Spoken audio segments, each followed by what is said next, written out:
Welcome to Trail Manners, the podcast so dedicated to mountain trails and running that they broadcast out of a 78 Volkswagen bus in the mountains. Who does that? Eric and Joel are your hosts and will bring you the trail life as you may have not heard it before.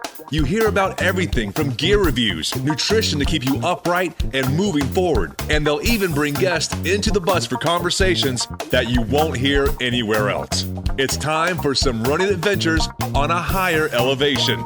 The old 78 Volkswagen bus is fired up and headed to the mountains. Here are your hosts for Trail Manners, proudly representing the 801 with their passion and love for the trails, Eric Manning and Joel Hatch. This episode of the Trail Manners podcast is sponsored by Health IQ. Health IQ uses science and data to secure lower rates on life insurance for health-conscious people, including runners, cyclists, strength trainers, vegans, and more. That's right, Health IQ rewards us for our lifestyle choices. Go to healthiq.com/trailmanners to support the show and learn more about how you can save money on life insurance. Welcome to the Trail Manners podcast, episode number 105. Today, we are talking with Mr. Phil Lowry. So if this is your first time listening, then thanks for coming. The Trail Manners podcast is produced every week for your enjoyment, and show notes are found at trailmanners.com.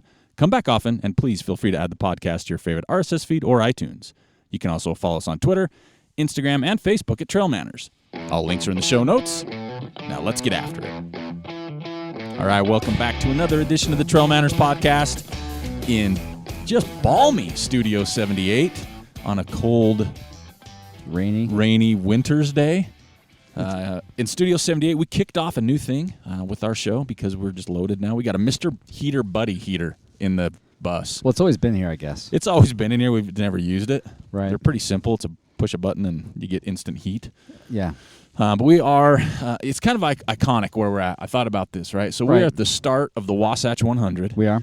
And this show, launching number 105, the first show begins our third year of doing this. Right. And we actually launched episode 1 at this location. We did. With Scott Jaime. Yes. So it's kind of a pretty, I was thinking about that on the way up. It's kind of a monumental location for starting year 3. It's apropos, I think. And starting year 3, we got in, I think, an ultra running legend, right? Certainly. Yeah. So we brought in, at least along the Wasatch front. He's been around. He's global. He's been around. He's on bathroom walls and things like that. Bathroom walls. We got Phil Lowry with us today. For a good time call. That's right. Yeah, we're loaded in a bus. The windows are already fogged up. They are steaming. And the cops hard. have already been through 10 minutes ago. Yeah, I got here before you. Oh, So. did you? Oh, yeah. They kicked out some people with windows steamed up, and so we're the next one. All right. But So they won't come through for another hour. If you hear a knock, we'll just take a quick break as we talk to Officer. We hand them some candy. Yeah, we get him some candy. We're out of puppies. So. Davis County Sheriff. That's right. The few the proud. But yeah, we're super excited to have Phil on. He as Joel even mentioned, along the Wasatch front for sure. You know, with everything he's been involved with and done. But man, you've been around, Phil, a while and doing a lot. Well, yeah, and I have to tell you that I'm a proud Health IQ customer. They did a real good job on my health insurance. Oh, are you serious? My life insurance, I should say. Yeah, about 6 months ago. Holy cow! Yeah, I mean, it's what's crazy about it is that they had me do this. They got me on the phone and they had me do this test. They'd like to ask me these questions, like that only runners would know.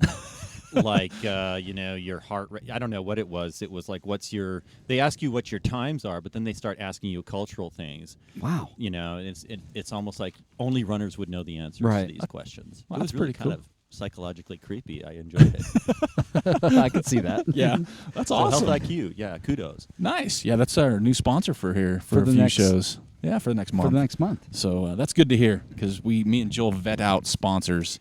We try to. And so we get nervous, so that's good to hear.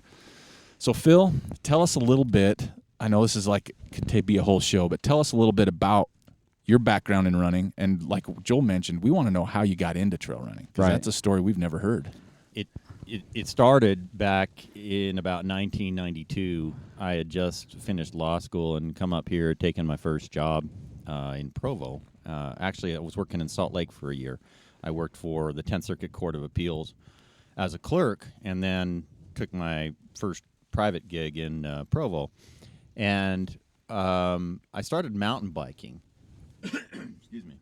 I started mountain biking, and that's back when mountain biking was a brand new sport, really. I mean, I had an old rock hopper that had no suspension. Nice. Rock shocks had just been invented. Right. And I would go everywhere. I'd ride up past the Y, up the Slide Canyon Trail. I'd ride my bike up the old 2-lane Provo Canyon Highway all the way up to Wallsburg, and then I'd ride the dirt roads all the way up to Big Glade and down Hobble Creek, and then bonk at the golf course and have to borrow the payphone and have my wife come pick me up and stuff like that. So it was good times. But I joined this outfit called the Timpanogos Emergency Response Team, which still is in existence. They provide basically a search and rescue quick response up on Mount Timpanogos.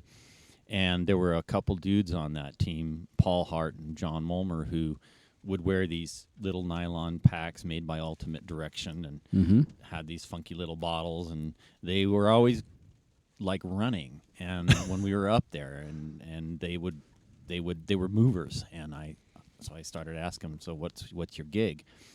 And turns out that they had been involved with the Wasatch 100. And I'd heard about the Wasatch 100 once. I was on a super shuttle on my way to the airport, and somebody was talking about a race that went 100 miles through the Wasatch Mountains, and I thought, wow, that's pretty intense. And I thought, well, someday I want to do that.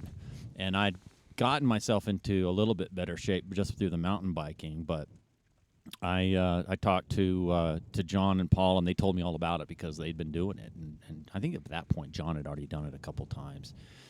And so there was a little bit of intrigue within the family in terms of whether, what the time commitment and everything is going to be, which everybody deals with. Yeah, right. It's a recurring theme. But I remember going to Rob's Running Center in the University Mall and buying my first pair of running shoes for the trail, which were a pair of Adidas Trail Response, which had just been invented. Up to that point, people were pretty much running in road shoes. In fact, I called Dana Miller, and he said, you should try the Avia 2050. That would be a really good shoe. For the Wasatch Man, I haven't heard that for a long time. I know. And so that was kind of the bee's knees, and Ultimate Direction was the only company that made fanny packs. Right. Camelback had just come out with stuff for mountain biking. Yep. But if you saw some of those old Camelbacks, if you tried to run in them, it was a slosh fest. It was not pretty. So I went to Rob's Running Center. I bought these shoes, and I threw a cycling jersey and a pair of shorts on, put my new shoes on, and I ran to the top of Timpanogos via the Aspen Grove Trail. And I really wanted to do well on it. And it was 1992, the summer of 92. I made it up in 2 hours and 10 minutes, so I thought that was pretty good. Came down, and I couldn't walk. Like you ran down. I ran down. Yeah. And I had tendonitis in the front of my ankles for like a week from my anterior tib, Right. Because I had never run downhill. And, I don't know if you've heard the stories about like Greg LeMond or some of the bikers who've tried to go into running, and they think they can just hit it, and no, it doesn't work that way. You got to give yourself a little bit of time to adapt to that eccentric contraction type motion. Yep. And so that was my first experience with trail running, and then a year later I did the double cross at the Grand Canyon. Took me like I've been training a little bit more. It took me like 15 hours, and I once again for like 2 weeks my front of my ankles was just messed up. Finally, we worked out how I could do the race, and so 1994, my very first foot trail running race of any kind, 5K, 10K, marathon, whatever, Wasatch 100. Oh, nice. Seems about right. I know, right? Boom, He's probably studied all over, social media to figure out how to run them, right? 1994, bro. Yeah, exactly. Learning through smoke signals. Yeah, exactly. Basically, calling Dana and John Molmer and a few other folks, like, what do I do here? What do I do here? Right. And so, I finished it in 34:45. Limped in, just messed up as sideways, basically a soup sandwich. Messed up my anterior tib again. I thought I'd trained all that out, but that was how it all started. And then instead of being smart like my former law partner Dave Richards, who ran it the same year with me, and he's like, "This was just stupid. I'm never doing it again." Oh, I could do better. I can do better. I can do better. And so the rest, as they say, is history. Right. Yeah. And that was back when Wasatch was one of 3 trail races in Utah There was the steeplechase, the bear gutspin, and Wasatch. Wow. That was it. What was, like, if you remember, what was the numbers at the start line for the 94 I want to Wasatch? say 70 people, Wow, maybe That's 80. pretty good. You Back know, then, 70 for or 80 sure. people, and you Yeah. had at that point nationwide. You had more than the 4 that were the Grand Slam. Mm-hmm. You had, I think Mohican had gotten started by then. There were a few other races that were kicking off around the country. I'd have to go back and look, but there were probably 10 or 1500s going at that at that point. Right. Squaw Peak hadn't been invented yet. Holy cow, I didn't realize Yeah, that. I did the first one of that. That was a crazy. What year crazy- was that? 90? Oh, let's see. That was 90. I think it was. Bozong's going to get mad at me if I get this wrong. I think it was 97 because he just had his 20th. So Okay. I think this year was the 20th. Okay. Right. Maybe Wow. last year. For some was, reason, I though. thought it was older than that, but I guess it's 2017 right now. So maybe I'm just Hey, that not was doing crazy. my numbers right. Yeah, that was crazy because after mile 36, there were no trail markings because Bozong got chased off the course by a mountain lion. And so we basically were like, where do we go? Where do we go? You follow the poop pile because he shit himself. Yeah, he did all the way down. And we had like 6 runners that got lost, and search and rescue came out, Oh. and it was That's a a big freaking to-do. disaster. Yeah. So you had no running experience. Like not in high school. Didn't do Oh, no. cross country. Nope. Yeah. None of that. Nope. I swam. I was So- a swimmer in high Oh, school. okay. So you swam, you got on a bike, and then you thought 100-mile looked It sounded pretty good. Yep. cool idea. That Kind of sounds left like a good mountain idea. biking behind. Right. I remember I had an experience when I was, really into biking, and I fell and I hurt my wrist, and I couldn't ride my bike for like, a week because my wrist was healing, and I was so bummed out. And I tried hiking or tried running, and I was like, nah, I don't want to do this. This sucks. I want to go back to my bike. And now it's kind of the opposite. If I hurt my leg or something, and I'm recovering, and I'm riding as a recovery type of activity, I always get snippy because I can't run. So I guess it's just the OCD compulsion of the moment, whatever happens to be going on. Right. So you've done. How many 100s have you done? Yeah, 49. 49. Yeah, Jill and I were talking about. She's like, "You got your 49th. We got to get you a 50th." And I'm like, "I'm not going to go out and do Pony Express in the wind." Ooh. Oh, that we debated it, and I thought, no, I'll just wait. It's Till okay. next year. Yeah, it'll come. So Right, what? it always does. Do you know what your 50th one's going to be yet? Yeah, I think so. Unless something interposes, I don't plan to do the Buffalo Run this year. I've done Okay. it a few times, and Right. and I think that we're probably going to grab some of the kids and do an aid station. That's kind of like, Oh, awesome. That'd be fun. that we're kind of actually really looking forward to that. Probably gonna. Well, right now it's going to be the Cruel Jewel. In Georgia? Yeah, That's in Georgia. Yeah. When is that? May 18th. Okay. May Okay. 17th. Is that on the same course as the death race? I don't know if it's on the same course. It's Okay. it's near Dahlonega, which is near the mountain section of the Ranger School, mountain phase. Okay. So if you see anybody out there in uniform looking really dazed, sleep deprived, Point them back the other way. point them back to this. Hey, soldier, you need to get back to your squad. Yeah, just training. exactly. Yeah. And you've done the death race before, right? I have not. I thought you had. No, I've done I haven't done very many Eastern races. Okay. I've done Mohican. Right. That's in Ohio, right? That's in Ohio, Yeah. and it's kind of like Is that like a rail to trail path? No, it's a bunch of loops that Is they it? do in Mohican State Park. Right. It just looks like a giant clover leaf. Okay.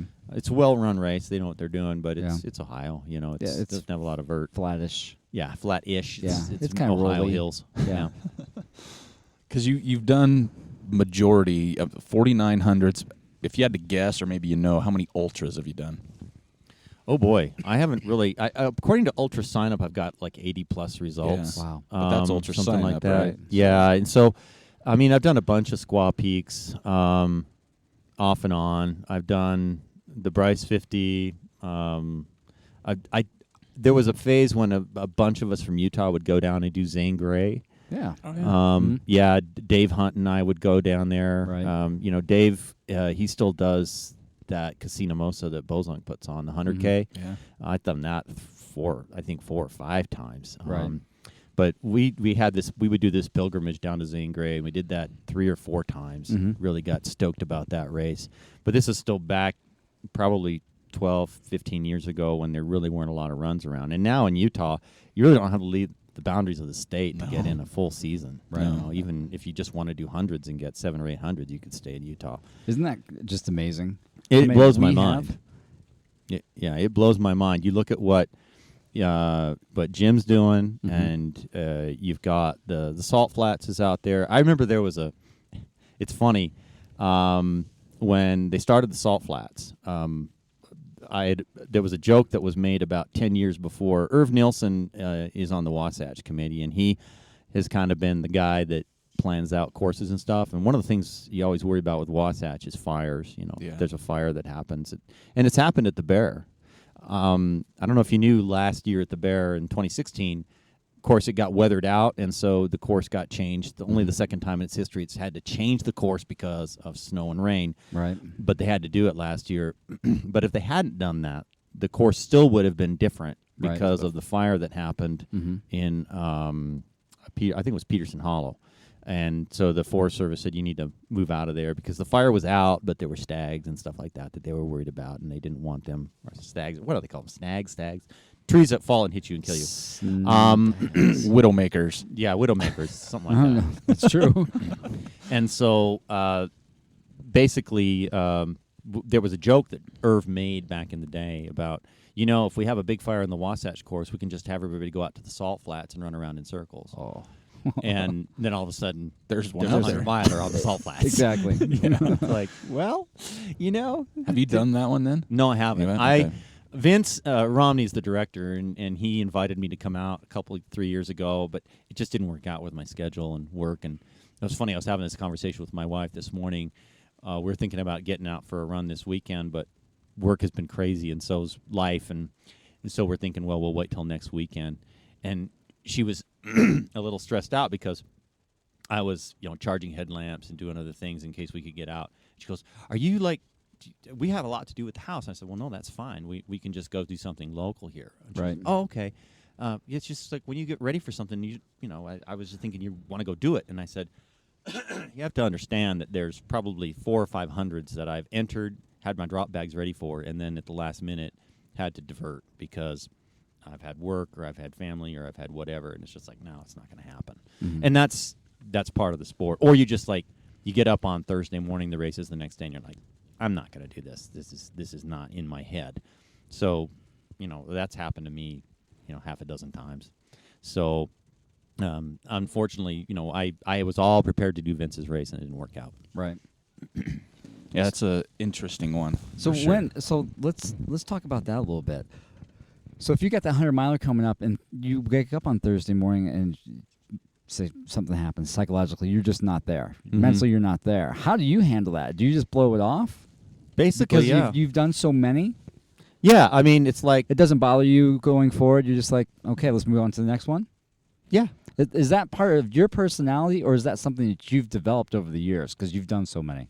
It's probably a combination of both. I know Crockett does the same thing. I mean, Crockett's done double the hundreds I have, and he got started later. I mean, I like to think he's my apprentice because I presented him his first buckle. I Right. talked to him about let's get you through the Bear, and I didn't really coach him that much. The guy knows what he's doing, but Right. That'd be somebody we need to talk to, Davey too. Crockett, he does Right. all the time. He's doing something, right? he's always doing something. Something crazy. First time I was I'd gone out to the Uintas, and there was a big group run going on that Craig Lloyd puts on those big gaggles, and so there was the Kings Peak Madness or whatever it was called. I don't remember what he calls Kings it. Peak Mountain Marathon or Kings Peak something. something. Right. It's not organized, but he just says everybody get together and there's lots of good food, and that's all I care about. So Food, I mean, Yeah. Me too. We went out to at this point I was just getting to know my wife Jill, and I said, why don't we go out and do this run with these people? And that's kind of how we were getting to know each other, was through running. And so we were running up to, well, she'll tell you differently. Originally, it was going to go out to Gunsight Pass and back, so I packed food and water accordingly. And then we got to Gunsight Pass, and she's like, "Where's Kings Peak?" And I said, "Well, it's right over there. That's it." And 1.78 miles as the crow flies, according to my GPS Oregon 750T. And she's like, "Well, let's go." And I'm like, "Yeah, that's probably a good idea. Why don't we go?" And she was kind of taken off my lead because she'd never been there before. And of course, then, that basically doubles the difficulty of the run. And on the way back, she bonked pretty bad because I didn't bring enough food, and I felt really bad about it. I'm amazed we still got married after that experience. Last 5 miles was a death march. But we saw Crockett going out, and he was coming back, and he was attempting to do to Triple Kings, and he got turned around after the second. Goodness. And you know, it was funny because we talked to him a little bit, and his eyes were bloodshot. He'd been up for 30-something hours, and he was just looking like he'd been hit by a train. And we finally got done talking, and we start running back up the trail, and you know, the look on her face was, "Who was that guy?" He lives here. Yeah. He's my friend. Yeah, exactly. We got my one buddy. of those, right? We see once in a while out of nowhere. But I love Crockett to death. But he's kind of got the same attitude. Going back to your question, Okay. is you know, 100-miler is a big deal to do. Mm-hmm. You don't do it lightheartedly, Right. But it also can become something that you can develop an MO to get done, and you know what you're doing. I remember Tom Remke's, who is a great runner, has got nerves of steel. The guy runs in pain all the time because of his knee and his ankle. We were at the start of the Buffalo Run once, and he kind of comes up to me and he gives me this. He looks me up and down, and I got my fanny pack on, and I got crap stuffed into my. I wear cycling jerseys. yeah, it's weird. Yeah, you got an MO of just how you show up to a race, Exactly. like your bike It's jerseys. basically, it's okay. Here comes the half-assed astronaut.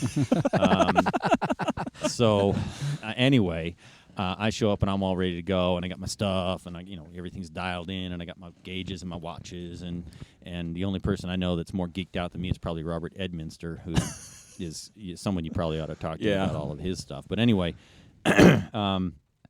Remke's does his typical look me up and down, and he's like carrying a hand bottle, and I think he's got a cracker in his pocket. And he says, "Well, you certainly have a lot of stuff." And, he's done this to me like 5 times. That was a good impression. That was a good impression. And I said, "Well, I just carry enough to make sure I can finish." And he says, "Well, I don't carry that much, so I make sure that if I want to go home, I can."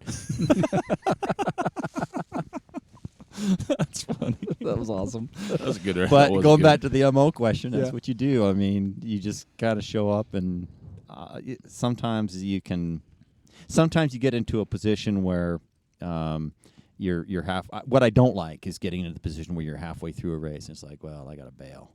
And I've only DNF'd. I've DNF'd 200s.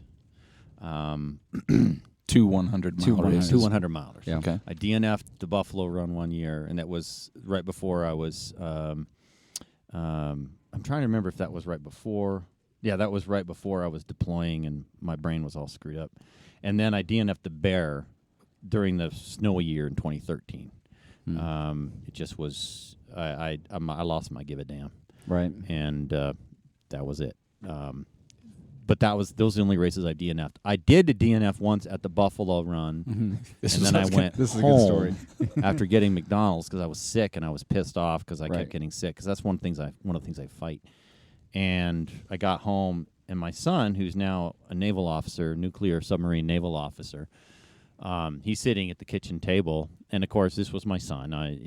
I got home at 1:30 in the morning, and he's still up on a Friday night. And he's like, "What's going on, Dad? Did you finish this early?" I said, "No, I dropped out at mile 53 or 52." And he's like, "What happened?" I said, "I got really sick." And he said the exact thing that I did not need to hear, which was, "Well, look at it this way, Dad. There's not very many people in the world that can run 52 miles the way you did." And I'm like, "What the hell are you talking about?" And I got really angry, and I got back in the car, not at him, just in general. And I drove back, showed up at the start-finish, and found Skaggs. And I said, "Permission to rejoin your course, Sergeant." And he said, "Okay." I can see that I too could at a see- gym. Just yeah. kind of like, huh? Yeah, whatever.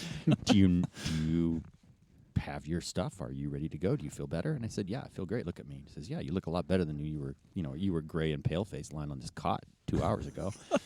But I said, "I had McDonald's. I'm good." And so I went out and finished the race. I finished in like 28 hours and something. And I ended up running 105 miles because I DNF'd After like halfway between the start finish and the Elephant Head aid station. The second Oh, one. And then I okay. ended up just going back, you Right. know. Yeah. I took the shortest way back, Yep. trying to avoid the buffalo. And so I had to go back out that way. Mm. And so it ended up being 105, but it was good. Yeah, I remember hearing about that. It's I like, did yeah, too. Phil dropped. He went home Yep. and then came back and finished. Yep. That was awesome. That was. I'm like, I love that. okay. story. And that's what I love about Skags. There's some races where, you know, you get into a moving car and the rules are like, you're done. You're done. Yeah. You know, we're going to Yeah. cut your bracelet, whatever the freak they give you. It's like, or they'll take your bib. It's Yeah. like, well, you try to take my bib, you won't be able to find it because I don't like pinning crap to my clothes. So I always stuff it in the bottom of my pack. It's like, where's your bib? I always have my number memorized. Except now, you know, it's a problem because Jill and I have run 300s together now. Uh-huh. So she has a number and I have a number. And lots of times I'll come in and she'll be right behind me, or she'll come in and she'll be right in front of me. And so one of us will call out both of our numbers, and I Right. get us confused sometimes. I'm like, wait, am I 1159 or am I 1160? I can't remember. You got to Sharpie that on your I know your exactly. forearm. That's what I got to do now is like, or start wearing my bib like everybody else. But no. Can't be a rule follower. No No, way. Yeah. No definitely. way. You've got a precedent that you've set. You need to stick with it. Yeah. Yeah. It's part of your MO, right? It is. Mhm. Right? So I remember when I first saw you on the trail, you did. I think you had, I know it was a bike jersey, but I don't remember which one it was. I can't remember if it was like an Army one. Or, Yeah, I or if wear you- an Army one a lot. Sometimes I wear Pink Floyd. Yeah, it wasn't that one. But then you also had like watches or GPSs strapped to your Oh, yeah, pack strap. Probably. There was something on the back of your hat. Yeah, that was strapped on there. that was probably like an iPod Shuffle or something. Yeah, I was like, or wow. a little music MP3 player. I used to run a little Sony. Now I'm kind of doing what everybody else is doing. I just use my phone. Kind of following the tribe now, right? Yeah, you know, what's really funny about that though. I've done a lot of work with GPS. I have a post-processable professional grade GPS that I used to use to survey trail, and I don't do a lot of that too much anymore. I mean, there's not a lot of demand for it. I'm not that crazy about being hyper accurate. It doesn't make any difference anyway because you'll go out there and you'll measure a course, and if you diverge anything from what the race director says it is, you're just asking for trouble. It's like insulting their child. So I just keep it to myself. Keep it to yourself. Yeah. But what's interesting about that is Jill and I did the Grand Canyon double cross 3 weeks ago, and you know what gave me the absolute best track? What? That didn't have much multipath, which is when you get the reflections or you just lose signal and then you all of a sudden reacquire and it's like 4 miles away and then Right. it draws this big, huge straight line and looks like you're Superman. It was my damn phone. Really? I mean, Really? iPhone 7 Plus. Yeah, it was better than my Garmin Fenix 3. It was better than my Oregon 750T. Yeah. So I went and researched a little bit on the chips that they're using on that. Those suckers pick up not only the American GPS, but also the Russian GLONASS and the new European Galileo satellites. So they don't tell you how many satellites they're picking up, Right. but they're working their butts off. And, I'm just to the point now, it's like, just use my frickin' phone for anything. So how close was that to the previous measurements? Your phone to the previous? Oh, I'd have to go back and look. The most accurately surveyed trail in the world is the Bright Angel Trail from the South Rim to Phantom Ranch. They actually used a theodolite, which is a surveying instrument, and stretched chain that was temperature corrected to measure the length of that trail. So if you ever want to, calibrate your GPS, That's where to do with it. That is where to do it. huh? absolutely perfectly measured Yeah. trail, you can do it on the BA. That's crazy. Yeah, and that's on crazy terrain. Yeah, it it's is. got all the factors where you say, okay, my GPS, I think that's like 9.11 miles. I got to go back and look Right. from there to Phantom or to the Bright Angel Bridge, and not the Silver Bridge, but the little one that goes over Bright Angel Creek. Right. So anyway, that's just Feels food for longer thought. than that on the way out. I'll tell you It that feels right now. longer than that on the way up, especially when you're going through that stupid sand pile. It's like, and they have that little. I think they used to have a little diorama thing. I think they've taken it down now. It shows some dude walking through sand. It's like, why is there sand dunes here? Right. And every time I would walk by that guy on my way back up, I would look at him and say, "Dick, Yeah, just spite the whole time, right? You knew it was coming. I don't want to run in the sand." So from all your experience from '94 till now, something new happened for you this year, Yeah. right? Yeah. So this year, I just looked at and I'm going to bring it up because it's pretty crazy. And this is just basically off Ultra Sign Up. You had over 850 miles of races Yeah. and not training, not Grand Canyons. So this year, I mean, you did the Antelope Island 100, Zion 100, Squaw Peak 50, Bryce 100, Black Hills 100, and then came a new benchmark for you, right? Yeah, You the did 200-miler. the Bigfoot 200. The Bigfoot 200. I decided I wanted to try the 200-mile distance last year about this time. And mostly because what got me into the 100-mile distance was the adventure aspect of it and taking something on that was really spectacular. And I was interested in doing Wasatch because at the time, Wasatch was kind of probably the hardest 100 in the world. I mean, this was before UTMB, before Hard Rock, before some other races that have come out now that may be vying for that position, and I'm not going to get involved in that debate. But I wanted to do something big and bold, and that's why I did Wasatch for my first race. And there was some bragging rights with it, but also just the adventure aspect of, you come over when you're running Wasatch and you hit Francis Peak and you're running down from Francis Peak and you can see where you're going. It's kind of mind-boggling. And then when you hit the top of, if you're lucky enough to get to Red Lover's Ridge before the sun goes down, which I've only done a few times, you look back and you can see the domes of Francis Peak way behind you. It's like, I was there earlier today, and now the sun's going down, and I still need to go over there. Right. You see Timpanogos, and you have to go even further. But the 200 was very intriguing to me, and I read some interesting literature about how the 200-mile distance is actually probably easier on your body than the 100-mile distance, and that really intrigued me. So I decided to go for it. The other thing, though, that happened is I got married, and my wife, Jill, really had a big goal to finish the Bear 100 and also to finish her first 100. Right. So she signed up for Zion, Bryce, and the Bear. And that was going to be kind of like, okay, this is, as they say in music, gradus ad Parnassum, the steps to the top of Mount Parnassus. So you gradually, people talk about gradated racing, and we weren't really doing it distance-wise, but distance and climbing-wise we were, just get you used to the distance. I think that she probably could have done the Bear cold, just by training all summer. Right. But she had a lot more confidence going in, knowing she already had a couple hundreds. What was funny is that it was only supposed to be a 750-mile summer. Actually, a 700-mile summer, because we kind of threw in Squaw Peak at the last minute because I really wanted her to see this course that I love so much. Right. And I wanted her to meet Bozong, because meeting Bozong is a unique experience. And I also was not planning on running Black Hills. We ran Bryce, and at mile 67, Jill was just basically walking into trees, falling asleep on her feet, which we've identified as, everybody has their weaknesses. Some people, they have gastric issues. Most people do. Other people have issues with pain in various areas, and so they know, okay, I got to tape, or I got to do this, I got whatever. Hers is sleep deprivation, and which really didn't bother her that much at the Bear. I was really happy about that. I think we've worked that out. Caffeine pills are awesome, by the way. I'm not endorsing this product, but I'll just say. But she wanted to sleep at the Kanab Creek aid station, which was mile 67, and I said, we're 50 minutes from the cutoff. It's 5:10 in the morning. Cutoff's at 6. She goes, just let me sleep. You go ahead and go on. And we each had, our InReach personal beacon locators, and they have message capability. Okay. So she said, look, I'll just InReach you. I'll get up in 40 minutes, and then I'll catch up with you, or I'll let you know where I am, and then you can figure out what you're doing. I said, okay, that sounds fair, because she says, I really want you to finish the race. I really want you to finish the race. So I took off.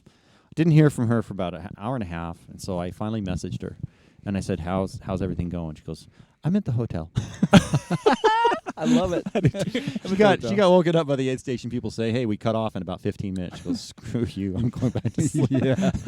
She's the only one left. Everybody's gone. Of course, the Sunday after this, she's mad as heck. Yeah. The day after, she's like, I can't believe I did that. I can't believe I did that, which is typical DNF regret. Right. Yep. And so we actually went on a recovery hike around Silver Lake, which is one of our favorite places to go. We just do laps around Silver Lake up at Brighton. Right. It's flat, it's beautiful, it's at altitude, and it's nice. And so we were just walking around the lake.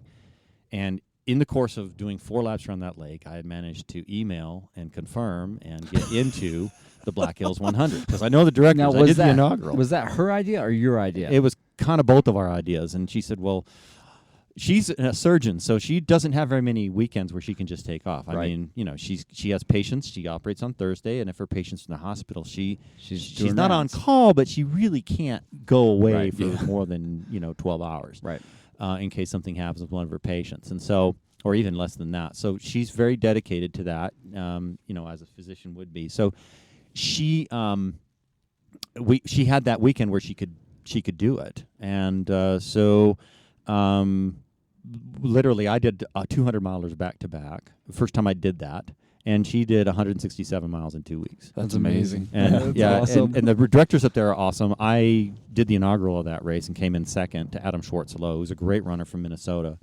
And so it was only one of 2 people that year to go under 24. So that was really a nice homecoming for me. Plus, I like Sturgis. That whole area is just pretty. I want to get up there. And it's gorgeous. I highly recommend that race. The vibe, everything about it. It's almost all on single track. And it's running through ponderosa pine forests, but you have birches because it's farther east, and so it's birch and aspen. It's really cool.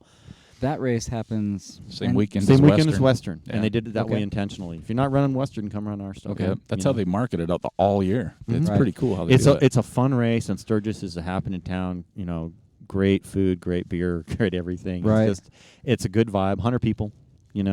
It's not a huge race. Right. And the people there are awesome. Now, is that the cap 100 or is that No, that's Just about 100. average? Yeah, That's average? I think they let in more, but they're kind of out on this cul-de-sac of the world, as it were, and Right. that's what kind of makes it nice.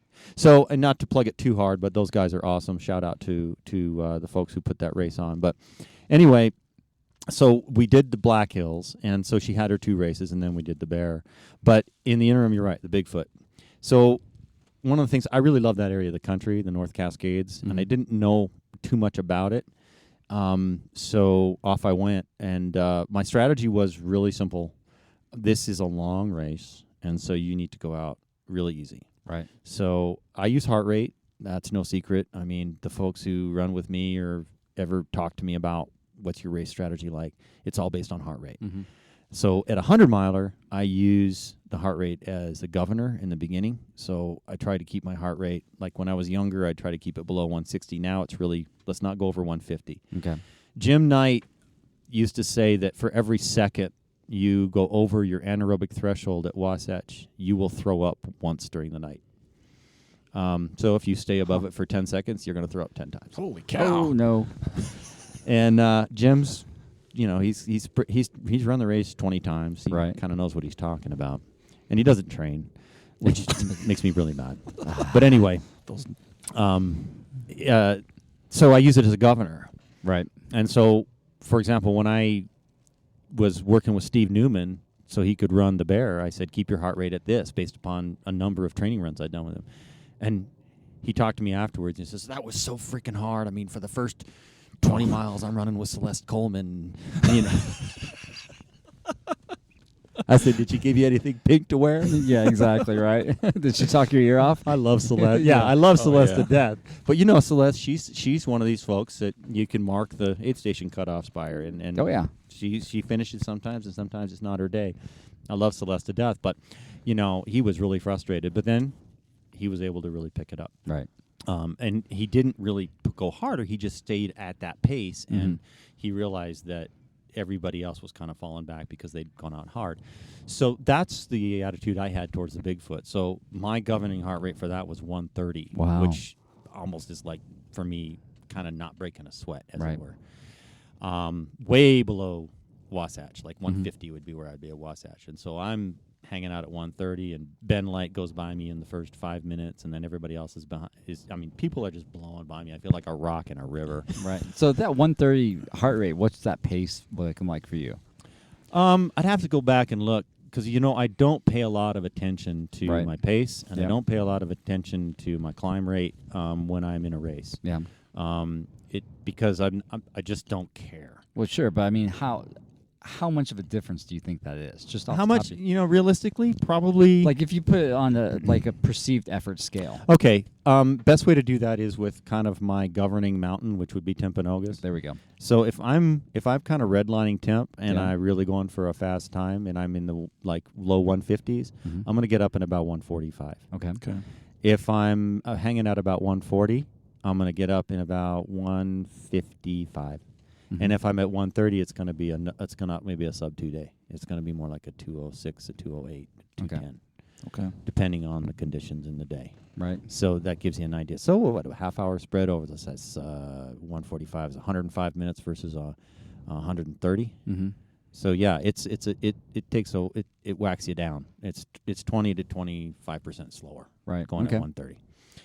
So I hung out there for a long time and got into the first major aid station where I had crew and everything, which is Johnston Observatory, which is where all the tourists go and they park and they look at Mount St. Helens, looking down to the Mall, the Beast, as it were, where it blew up. Mm-hmm. It's where the guy that was killed, the volcanologist named Johnston, died. Oh yeah. So it's named after him. It's really a weird experience running through that blast zone. It Right. feels like running, I don't know if you ever run in the desert, like run Javelina 100 or South Mountain in Phoenix. Nope. It feels like Phoenix. Really. Wow. It was really weird. It was like I was having an out-of-body experience. I have photos of people crossing the blast zone with a telephoto lens, on my pack, and like Max Bliss, who's run Wasatch 20 times, and he was there. I got some good shots of him, and there was a guy out there with a umbrella. He was one of the racers. Yeah, a big solar umbrella. He used it to shade himself. It was kind of cool watching. Wow. Mary Poppins in the race. So for a minute, you're kind of like, is that real? Am I hallucinating? Right. Really. You know? I mean, it was, but the vibe was so cool. I mean, it was so awesome. The people there the intensity level is just not as high as it is at 100. And Right. the best way that I can describe it to you is compare if you've ever done a road marathon. And I'm out. Okay. Well, you are I've both seen one. You are both wise children. Okay. Thank you. But for those who have, and you understand the vibe before a road marathon, and even if you're not into that whole vibe, you're doing it as a training run because you've got 103 weeks, and this is your last training run, and you're going to do a marathon because you had to go on vacation to Walt Disney World, and there just happens to be a marathon, so you're going to do it. Sounds like he's had that experience before. I know, right? Whatever. Anyway, so if you are in that the whole ambiance, as it were, you take that and you go to 100, and 100 is that much less stressed out. Right. Now go from the 100 to the 200. It's almost the same. You're moving from one whole order of magnitude to another. Right. At the 200, everybody's kind of like, "What's up?" Group picture. Yeah. Oh yeah, group picture. Let's do the group picture. Everybody's group picture. Okay. All right. Let's go. And it's like Everybody starts marching. Everybody starts walking up the trail. Right. There's like 5 dudes that are running. It's like, sucks to be you. And it's not like at Bigfoot. Now, I don't know about Candace's other races. This race director, Candace Birch, she's amazing. She has really put together a quality product. But I don't know about her other races, but there really isn't like a conga line pinch point. When we started Bigfoot, we were on a cross-country ski trail for like 2 miles, and it was basically a road, Right. an old logging road. It was easy to get placement. I never really felt like I was having to jostle around or anything. People could get by me, I could get by people, but almost everybody was passing me. And somebody told me that was tracking the race, said that I went from like 90th place to 12th place in the course of 40 hours.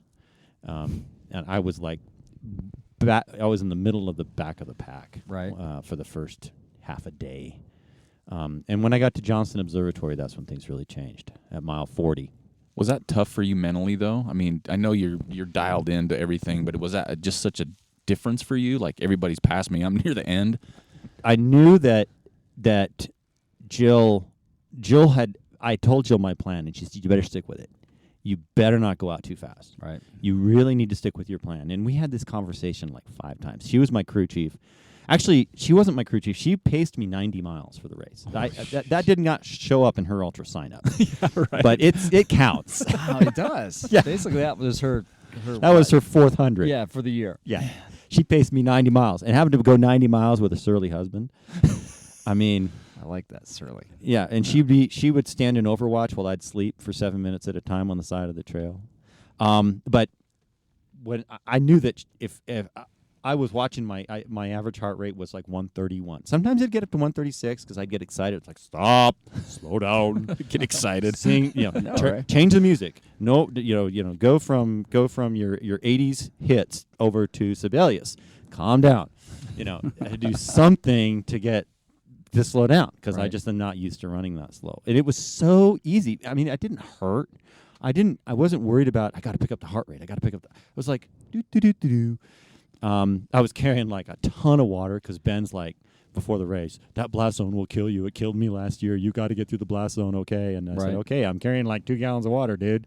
And I've got my filter and I'm ready to go. I carried way too much water, by the way. I was so over-prepared. But that's okay. Yeah. And so I got to Johnston Ridge, and there's Jill. And so the first thing I do is like a 4-year-old kid. I show her my heart rate monitor. Like, look at my heart rate, 131 average. Look how See, good I'm doing. I did it. Shot up at that point. I could do it. Yeah. I could do it. And she says, how do you feel? And to answer your question, Joel, I feel like a caged animal. Yeah, exactly. That's exactly what I Yeah. said. I can't run. Yeah. I have to go so slow. I hate this. But then my son, who's my other son, who's a naval officer in San Diego, surface warfare. He had come up. He was on leave, so Yeah. he paced me from Johnston Ridge down to Coldwater, Right. and it was awesome running with him again because he paced me. The only other time he's paced me is at the Wasatch 100 when I went under 24 hours, Right. in 2010. So that was an awesome experience, and we had a great time during that, and then. During the Bigfoot, we had a great time talking, and of course, we talked about the race for like a half a mile, and the rest of the time was talking about what's going on with all the siblings and from his perspective, and it was basically this, most fathers when they talk to their sons who are in the Navy, who are back from sea, who are on leave, will go out to dinner or have a milkshake or something, but of course not me. It was, we run during a 100-mile or 200-mile race. Where we catch up. That's Yeah, the way the exactly. Lowrys do it. But we got to Coldwater. His wife was there, Ian's wife, and so we had I had a cheeseburger. I think I had a cheeseburger at almost every single bacon burger at almost every single aid Now, station. who was that? Was that awesome. Ben that was saying was that's light. what It he? was Oh light. yeah, like 8 of them or something. I didn't crazy. count. I don't count my bowel movements like Ben does. But Yeah, I know, right? even though I have a wife who's a colorectal surgeon, and I could probably get like some kind of a diary from her from a free sample of Free how to count your bowel movements. Backslash. But I actually I at that point, it was when I got to Coldwater, which was like mile 43. It was game on, Yeah. because at that point, the amount of time I'd been out and the fatigue that I was feeling. Mhm. See what happens if you look at anybody who tracks their heart rate during a major event like an ultra. You'll see that at a certain point, your heart rate starts to go down. Mm-hmm. And that's not, I've actually talked to a cardiologist about this. It has nothing to do with your heart. It has to do with the fact that you're becoming fatigued. So fewer and fewer muscle fibers are firing. And so even though you feel like you're really pushing hard, you're pushing hard with less. Right. So your heart's just not as stressed. And so you'll feel like towards the end of a race that 125, you're about to puke. Mm-hmm. But you're at 125. Why is that? Because what you are using is maxed out.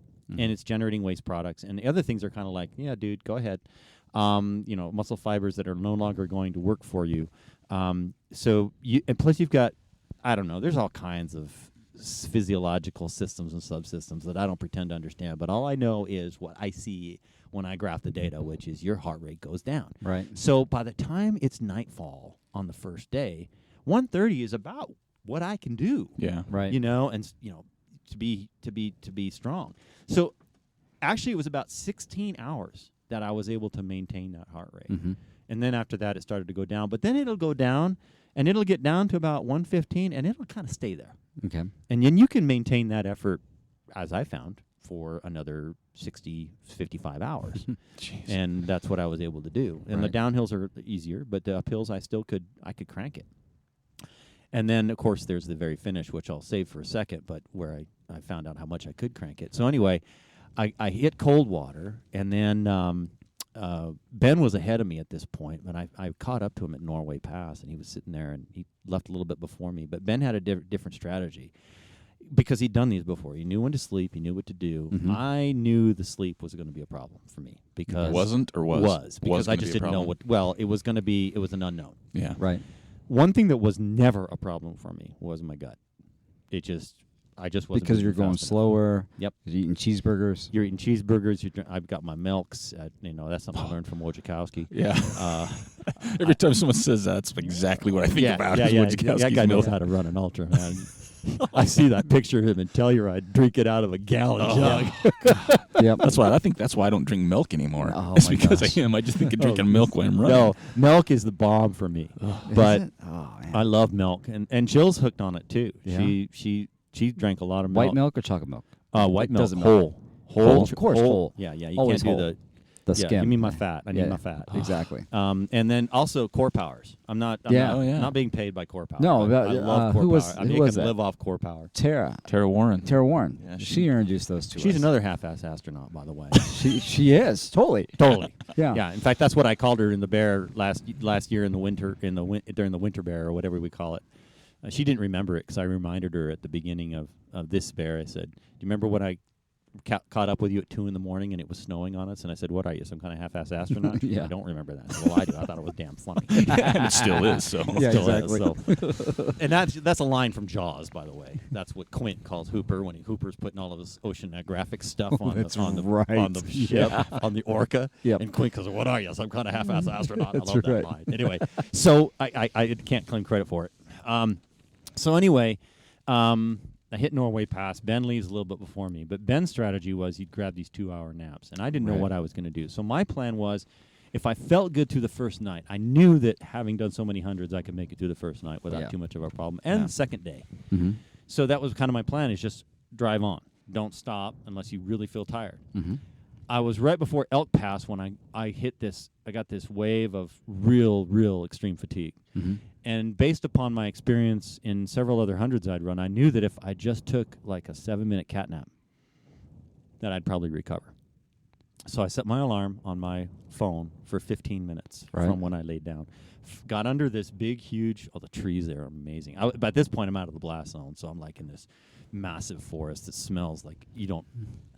I've been trying to replicate the smell with our little oil atomizer in our room, and Jill keeps coming up with different does this smell like the Bigfoot? Does this Little smell like the Bigfoot? recipes. Because she knows too, because she ran 90 She miles. did, and exactly. We're like trying to recreate the Bigfoot in our bedroom. You know, it's like whoa.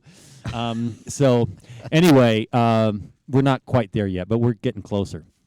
White fur, by the way, is add a pretty close. cheeseburger, bacon Yeah. cheeseburger to the Yeah, nightstand. well. Just put it on the nightstand. But I would find I'd crawl into one of these big trees, and the Yeah. ground would be all duff and very soft. And what was interesting that I laid down and I slept, and 7 minutes later I was up, Right. and I'm like, the alarm didn't even go off, Mm-hmm. but I felt completely refreshed. Right. Wow. So I got up, and I remember while I was lying there, somebody ran by because I saw their. It was just light. It was first light, so you could still tell if someone was going by with their light, but it was like you could kind of see it through your eyelids. And I was aware that they were going by, but I was also asleep, if that makes any sense. Yeah. And it was funny because they stopped, and then they kept going. It's sort of like they see a body on the trail. Well, yeah. Later, about a day and a half later, I was doing the exact same thing. I actually was lying down on the trail, on the side of the trail, with my arm across the single track because I used my right arm as a pillow. Jill was standing there, watching her watch to make sure that I didn't sleep too long. And there was this dude who came by, did not skip a beat. It's like, dude in trail, continue. Yeah. Normal. Was he a runner or was he? He was like, a runner, yeah. Okay, yeah. It's just, okay, dude in trail, Yeah. sleeping. At that point, At that point, it's like- Norman. Yeah, normal, it's, right? It's like things that normally would be somewhat socially unnerving Yes. or otherwise strange. Mm-hmm. You don't even care. It's Right. sort of like the ultra. You know, you go around a corner and there's a woman squatting to pee. Drive on, Yeah. continue. Yeah, it's not a Exactly. big deal. This is something we see all the time. Yeah. Where people get all, oh, I got to find a bush or something. It's like, no, you don't. This is an ultra. Yeah, no one Do cares. your thing, and we'll Keep you know, going. if you need someone to look out for you, you can ask me. I'll look the other way. So that's just one example of all the bizarre things we go through in ultras. But what I found was I pulled into. So it's the end of the second day. Jill Jill's now linked up with me. She linked up with me at road 9123 or whatever it's called, 9127, some forest road, random forest road. So she's starting to run with me now. And we get to Lewis River, and the plan was, okay, at Lewis River, the sun's going to be going down. I'm going to start getting tired for the second night. So I'm going to get in the van. I'm going to put my feet up on the dash, and I'm going to sleep for an hour. Right. So what happens? I got my crew chief is my son, who's the submarine officer, Oh, no. his fiance, and two of my other kids, my 16-year-old and my 18-year-old. And they're really good at what they're doing. But they're busy. They're doing this. They're doing that. Drop bags. For some reason, I didn't put my aid station labels on the drop bags, and so some of them ended up in places they weren't supposed to be. Right. Blah, blah, blah, blah, blah. So there's drama. So it's sort of like that. That when they used to go to the moon and they used to sit in the lunar module, and NASA would say, you will land on the moon, and then you will sleep from here to here, and then you will collect samples, and then you will do this data thing, and then you will sleep from here to here. And it's like, I'm on the freaking moon. How do you expect me to sleep? Yeah. I'm so amped. And I was like, you can't just build it into the schedule. You sleep when you're tired, right? Right. Yeah. So I laid down, and I'm like looking at the ceiling of the van. Right. And I'm like laying there for 20 minutes. Sleep. It is time to sleep. Yep. Sleep. And it's like, it's not happening. Yeah. And I finally said, screw it. Jill, we're leaving. She's like, okay. And the kids were like, oh, you're up? And I was like, no, I never was down. Never was asleep. Exactly. So that plan went away. Mm-hmm. And so at that point, I realized that I needed to sleep when I was sleepy. Right. And that's what I started to do. So we hit the next stretch, which was tough. A lot of down trees. I think there were about 400 down trees, ranging from about a foot across to 4 feet across. That's what we heard. Right. That part. Yeah, and I had these. I had my carbon fiber trekking poles, and they came in very handy. And that was Ben again. Ben, and also DJ Lorcher. I have to give tremendous kudos to DJ because he was kind of my coach. He was really good about giving me advice. On my drive up there, he talked my ear off for 90 minutes and told me these are all the things you need to think about and points you need to think about, this and that and the other thing.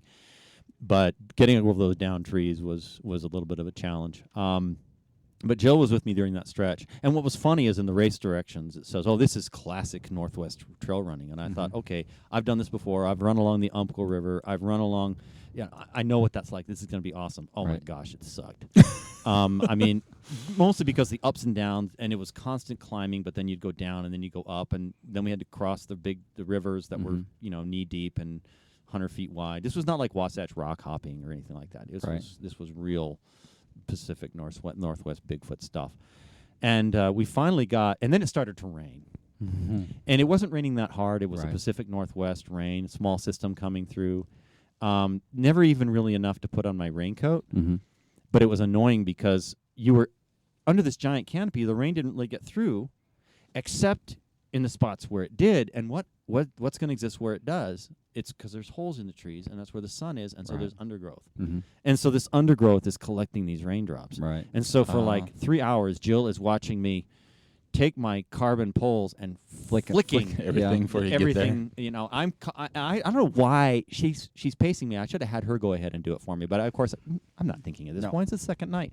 Whack, whack, and I'm like, after about an hour, it's like every time there was water on the bushes, it'd be like, back, you son of a bitch, back. You're kind of getting your own little game. Yeah, it's exactly. Like, I was like having fun with it. I was annoyed as hell, but it was like, might as well have fun. And then we finally got onto a trail that wasn't overgrown and a piece of crap trail. When I say piece of crap, I mean it was adventuresome, but it was still really hard to make any progress on. Right. But it was this really good trail. You could see like mountain bike tires, tracks, and stuff. You knew that, okay, this trail gets used. And I, all of a sudden, like, I'm crashing. I'm starting to walk into trees. So I said, okay, let's try this again. Jill, set the alarm on the phone for 10 minutes. I'm lying down. Lie down, crashed, slept under this perfectly dry spot where raining all night, but not very heavy. And so I'm under this huge tree. It was dry. Wake up, 7 minutes. Boom. Alarm didn't even go off. I was like, I'm up. What? And for like the first 5 seconds, I have no idea where I am. Exactly. Yeah. Oh, okay. Can we go? Can we go? Can we go? She's like, yeah. It's not even been 10 minutes yet. I was like, oh, I thought it'd been like 3 hours. Yeah. And so then I started getting tired again a little bit, but it was the middle of the night. So I got this album on by Harry Nilsson, who was like a great singer from the 60s, called The Point. And it was a cartoon, and it was also a bunch of music and narration. And I knew the whole thing by heart, so I narrated and sang the entire album out loud. Oh, awesome! They kept me awake, and it was like I could have done The Wall too, but I didn't. Yeah, I should. That's the next one I should do. Is next year I think I'll bring The Wall so I can sing that. So you're singing, you don't fall asleep. right. Neither does anybody around you. Yeah.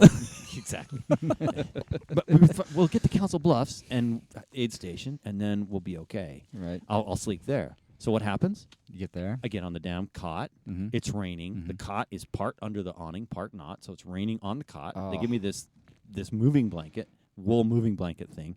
I put it on. I can't get warm. Mhm. I've at this point changed into dry clothes. But I'm there for half an hour trying to sleep, and nothing's happening. And I'm finally, screw this. And I can see it's starting to get light. So I say to Jill, we're leaving.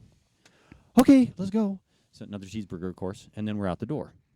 And at this point, I'm like, when's this rain going to end? And then the rain, it finally, at about 10 o'clock that morning, it really cleared out, and it turned into a beautiful bluebird day. The smoke that had been there the day before, which I didn't mention, it wasn't really bad, but it was just kind of high. It was a lot of fires in the Northwest last summer.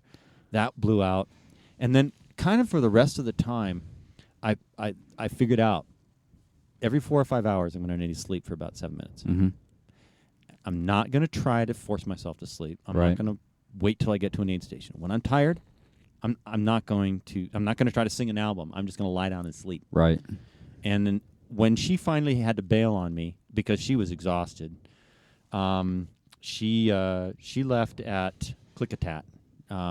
So she had finished her 90 at miles. that point 80 miles. She'd done Okay. 80. Right. So she bailed at Klickitat saying, you know what, the sun's going down, and I don't think I can do another night. Mhm. And the kids had made it up to Klickitat. We didn't know if they could. Rental van, awesome, made it over that road. We brought a rental van in places no rental van should ever go. Let's put it that way. I was ready to go into that third night, and I felt so amped. It was just so cool being part of this experience and seeing so much country at the same time. Mhm. At this point, I've seen Ben a couple times. Ben passed me before I got to Klickitat, and that was the last time I think I was going to see him. He passed me at mile 100 and I want to say 140, and then he put another couple hours on me, 3 hours. I think he finished in 69. I finished in just under 74, Mhm. 73:59. Yep. Right. So then, anyway, Klickitat was weird because at this point I have lost, even though I'm a GPS junkie and I had studied that course, I kind of lost complete perspective of where I was. I knew what I was doing, but I thought, I'm going to leave Klickitat and I'm going to do this giant 20-mile loop and come back, right? Or something. I don't know what I was thinking. That Right. At this point, you're making a hard left turn and you're following a big, huge, long ridge line, Mhm. big-ass ridge line for like 20 miles. And you're going out to the next aid station. Mhm. And you follow the ridge line, and it's pretty straightforward. It's like it's like doing the whirl, but it's not really technical. It's a trail along the whirl. It's what it's kind of like, you know, Right. but at a lot lower elevation and big, huge trees. So I'm a little disoriented, but I'm seeing stuff that's really cool. And the other part of the problem was I decided to listen to a science fiction audiobook. I do not recommend this for the third night of an ultra because it really creeped me out. Yeah. Messes with you. It did. But anyway, I left Klickitat. There's this beautiful lake that was up there on this ridge line, and the trail was actually in quite good shape. And at that point, I passed Bryce Astle. I guess Bryce was having kind of a rough day. Bryce is a better runner than me, but I was doing a real good job of sleeping when I needed to and all the other stuff. And my nutrition was spot on. I was drinking my milks. I had my food. Mhm. I had my cheeseburger at Klickitat. Right. And then the clouds came in. Yeah. And that was interesting because you're running through the forest and then the deck dropped. Oh. And You're listening to science fiction. I'm listening to science fiction, and then I decided because the deck dropped and I was using poles, I really couldn't use a handheld. But I don't know if you've ever run in clouds. You don't run in clouds with a white light. Yeah. So I switched over to Davy Crockett Green, which helped a lot. That's right. And then when I was climbing, I'd switch over to red because Right. I'm big about light discipline. Yeah. And I think that way it gives you some peripheral vision. And I took some really funky pictures, actually, of me running with the green light in the clouds. Yeah. So I finally get the twin sisters, and I'm like looking forward to seeing my wife and my kids and everything. I pull in there, Mm-hmm. and the first thing that happens is Jill and my son look at me, and they say, we got to go find a lost runner. Oh, no. So you have your do you have the ham radio frequencies? Right. Because we had our ham radios with us.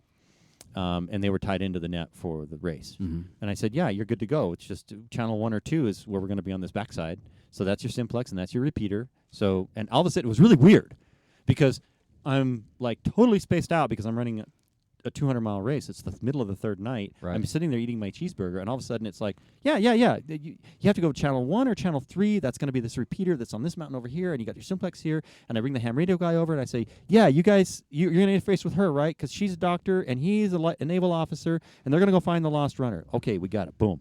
I'm like, okay, you guys have fun. I'll be okay. I'm going to leave here in about 20 minutes. And I say, okay. So they went off on a search and rescue mission. And it was amazing. I had any presence of mind at all to even think about total it. clarity and It was really discipline creepy. and It was- everything. So anyway, they went off for their SAR mission. And that's the guy that Ben mentioned, that lady that Ben mentioned, Jean from New Zealand. Uh-huh. She's the one that threw her poles off the mountain. Oh, that's right. Yeah, And yeah. was sitting on the rock. Yeah. Yeah. She woke up. What was funny is that she sat on the rock and then she fell asleep. Mm-hmm. So when she fell asleep, when she finally woke up, she knew exactly where she was. She knew exactly what she'd done. She turned around and came back. So I'm heading out, and all of a sudden, here's 3 lights bounding through the fog. It's like Close Encounters. And it's Pip, my son, and Jill, and Jean. Yeah. And I'm like, did you find her? Did you find her? She goes, yeah, she's fine. I said, how are you? She goes, oh, you must be Phil. And yeah, okay. Okay, let's all have a party. French toast. I was like, no, I'm getting out of here. So she finished, and she did really well. That's I mean, awesome. with all that drama, she still finished. She was I think, the 2nd or 3rd woman, and she was under 80 hours. Oh my goodness. Yeah. So that was really fun to be able to Mhm. be a part of that. And so Jill was thinking about picking me up at that point, Mhm. and then she had to go on the SAR mission.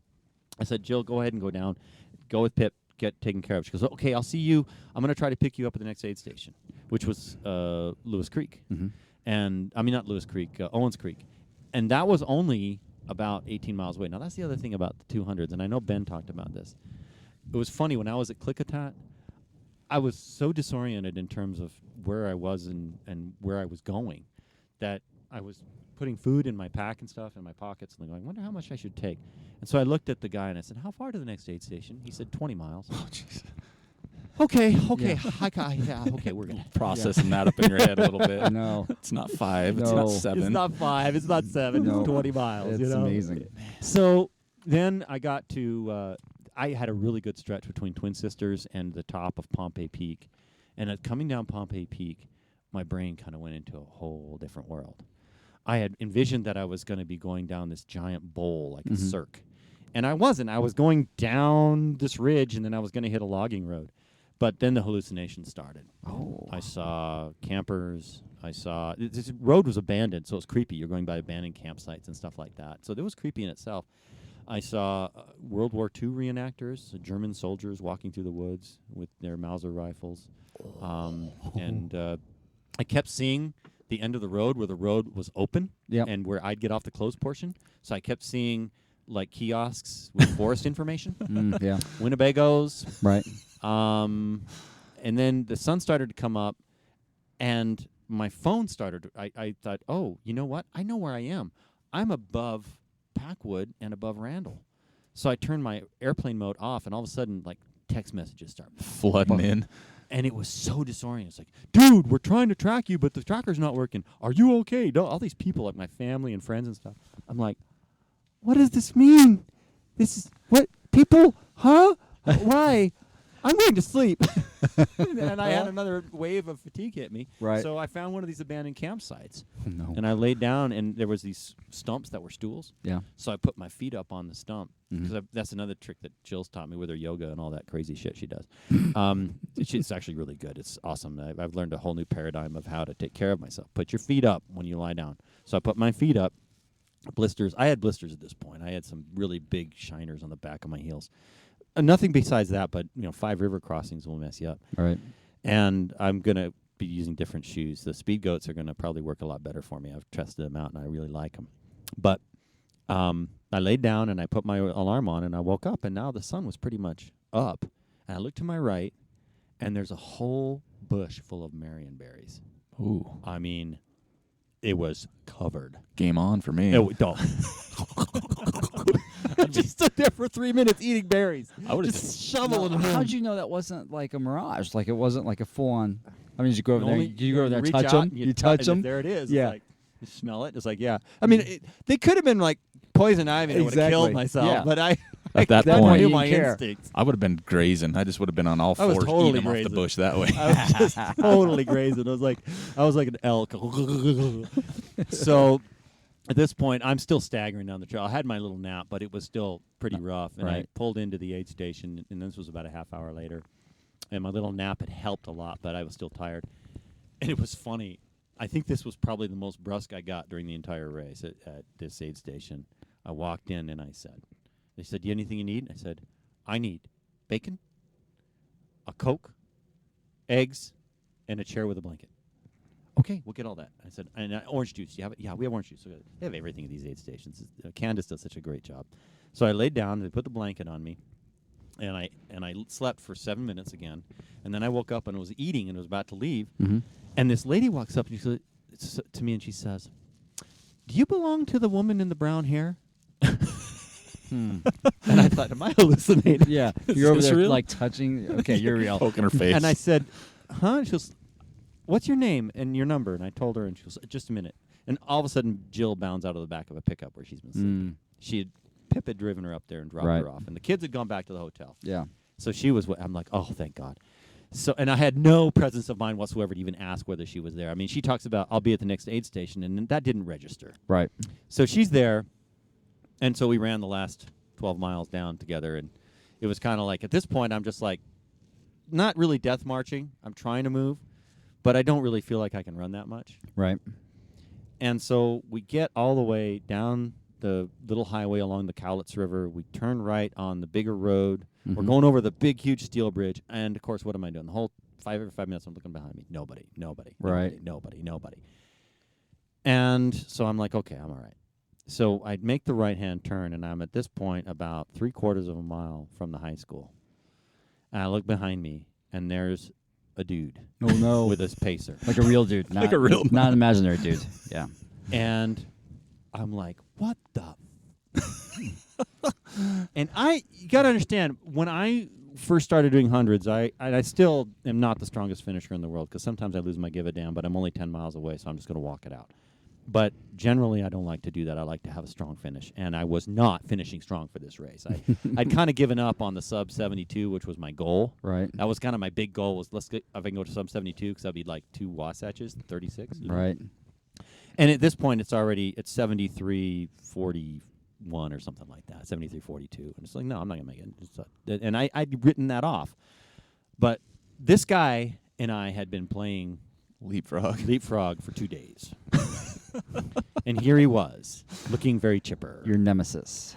And I had no personal animosity to this No. gentleman. I'm sure that he probably would save me from He was a quite fire pleasant, or something. but at that point. Yeah, at this point, he was basically Shiva. Yeah. And so I was not going to hear about it. And I said, I uttered a very loud profanity. And Jill's Tourette's like, what? kicks in. Yeah, And I said, exactly. I cannot, this is not happening. Right. And so I literally took off. And on feet that were basically bricks Right. and blisters, and they were wet still from the river crossings and everything else, I start pumping my arms, and I looked down, and my heart rate went up to like 140, and I think I was knocking out like 8:30 9-minute miles. And it was funny. I turn into the parking lot and I keep looking behind me, and he's picked it up, but I think I don't know if he's thinking he can do it or not, but I Right. kept going faster and faster and faster. So I'm running through this parking lot, and I say, where do I go? I'm looking for flags and Yeah. stuff. And one of the people actually looked at me and says, "Are you a runner?" Like, because they're not used to seeing people, Yeah, finish this fast. Yeah. They're thinking there must be a pacer going out Yeah. ahead to take pictures or It's something. like, You know? it's like, dude, someone already took first place. Yeah. Oh, yeah, that's probably the more logical response. And I just go flying around the track, and people are like hooting and hollering, like, who the crap? I mean, why would you do this? But it turned out really well, because it ended up letting me break 74 hours Right. That's awesome. by like 40 seconds. Oh, yeah. So it worked out. I mean, if I'd set that as a goal, I probably could say, well, that's why. But no, it's because this other dude. And he came in 90 seconds after me. He was booking it, huh? He was booking it. And I think he wanted to catch me. He It's did, like, totally. yeah, But totally. then he And saw see you somebody- speed up, and he's it kind probably of been broke his watching me. spirit. He saw me in the distance, and I wasn't looking behind me. So Yeah. I'm gunning for that guy. He's stalking Exactly. you for 9 miles or He's- something. He's the same For dude. 48 hours. He's the same dude who gingerly walked over my arm that was Oh, across yeah. the trail at mile 125. So, at least he didn't stomp me. Yeah, right. You ain't need that. So that was the story of the 200, and it was an amazing experience. And I had not experienced anything like that since really doing my first hundreds. Probably the only thing that compared to it was maybe my first Wasatch, or the first time I went under 20 when I ran 23 flat at the Bear, and it was kind of an out of body experience, or under 24 at Wasatch. And it wasn't like I did that super well. I felt really good. Like I said, I went from like 90th place to 11th place in the totality of the race, and I ended up winning the Masters. I was the youngest guy to finish that fast. Right. Or oldest. Oldest. Guy. Yeah, Oldest. that's what I meant. Oldest guy. Yeah. Above 50 anyway. So that made me really happy. But to me, it presents just a whole new set of challenges, and it's really a grand adventure. And there's part of it that's bragging rights. I mean, I'll tell you, in terms of the future of the sport. Okay, well, let me stop you right there. This will be a great spot to take a quick break, because this will be the second part of the show, and then we'll come back and talk to you about the future of the sport. So we'll be right back. Do you like saving money by being a good driver?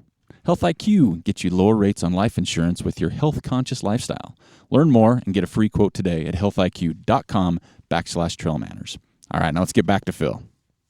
All right, we're back with Phil Lowry here for episode 105. And before we cut him off there, this is something we'd like to talk about, especially to people with your pedigree and your background, right? And how long you've been into it, is just the sport itself, kind of where it's come from, but also your thoughts on the future of the sport. Yeah. And you've been around long enough, you know enough. Well, this dovetails right into the whole concept behind why I would go to the 200-mile distance, Right. and what motivated me. It was that sense of adventure and mystery. Mm-hmm. I will, spoiler alert, and I don't know how much of a spoiler it is, I know that Candace has talked openly on the internet about starting a 500-mile race. What? See, I've heard that. What? Where? Arizona? To be determined. TBD. What 3 states is that going to be? And looking like a 10-hour cutoff. 10-day cutoff. Okay. Yeah. I mean, this is... What the hell? Well, I'm with Joel. And you see, I was skeptical about the 200-mile distance when I first started thinking about it, and now I was thinking about the 500-mile distance. But there are people that are putting posts on Facebook saying, "Take my money." You know, What's the entry fee for a 500-mile? well, you got to ask yourself. And you see, that was one of the things that put me off about the 200-mile distance is Was the entry fee. $900, $1,000. But then you think about, you're out there for 3 days and 3 Right. nights a hotel. Yep. Plus, what else are you going to do for 3 days of your life? And if you're on vacation. Let's see, 3 You're- nights hotel. Yeah, I could do How much 3 you- nights yeah. hotel. Yeah. Yeah, exactly. I don't know Yeah, about sleeping you're under a 4 tree nights. for You 7 get minutes. Yeah. you get 106 hours to finish the Bigfoot. So that's 4 days. I mean, if you think about how much 4 days of vacation would pay for when you take into account the hotel, the Right. gas, and the food, yeah, it's not that far off. So Nature swimming pools along the way, Yeah, maybe. I mean, I or- get the entry fee. I understand. No, I that. do too. Well, Yeah. speaking of swimming pools, Candace puts on her race directions on the maps where the good swimming holes are. Yeah. I'd be all over You that. would be all over that. I'm a swimmer. I'm not Yeah, going to get see, that Would you saltiness. call Eric, me on the last one? You called me like a. I don't even. I- give me Eric, I something. see your future here. I don't. Oh, good. I'm glad you're looking at him. Yeah, the 'Cause last show. yesterday, everybody- yeah, I got called out yesterday. Yeah, the last show, Joe was like getting pointed at. I know. So But wow. So This goes to now Stephen Jones, may he rest in peace. Yes. Stephen was a good man, but he and I often got into interesting discussions about things, and sometimes we disagreed, and sometimes I thought he was a horse's ass, and I know he felt the same about me, but that's just because we were two irascible personalities, and he was a curmudgeon before his time. But he made the statement, 200 is the new 100. Yep. Right. And I have a hat. It's in my car behind us right now that says that, and I wear that hat with pride. And it's the Stephen Jones signature hat. Yeah. And I really do believe that it is. I think that Candace has got a tiger by the tail. Really? I do. I think that she has come up with a concept that's working. Tahoe is 75% full now. It opened a week ago. Whoa. So she's going to fill Tahoe this year. she's well on our way to 50%. No, she's not letting she's letting 200 into Tahoe. I think she's only letting 150 into Bigfoot, maybe 120. Right.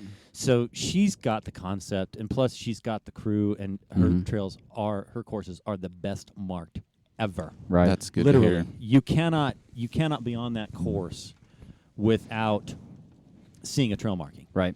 So that being said, I think the sport is evolving, and I had an interesting conversation the other day with a couple of other friends about what is the future of hundreds. Right. And I see them more and more as being a rite of passage or kind of more of a pedestrian sport.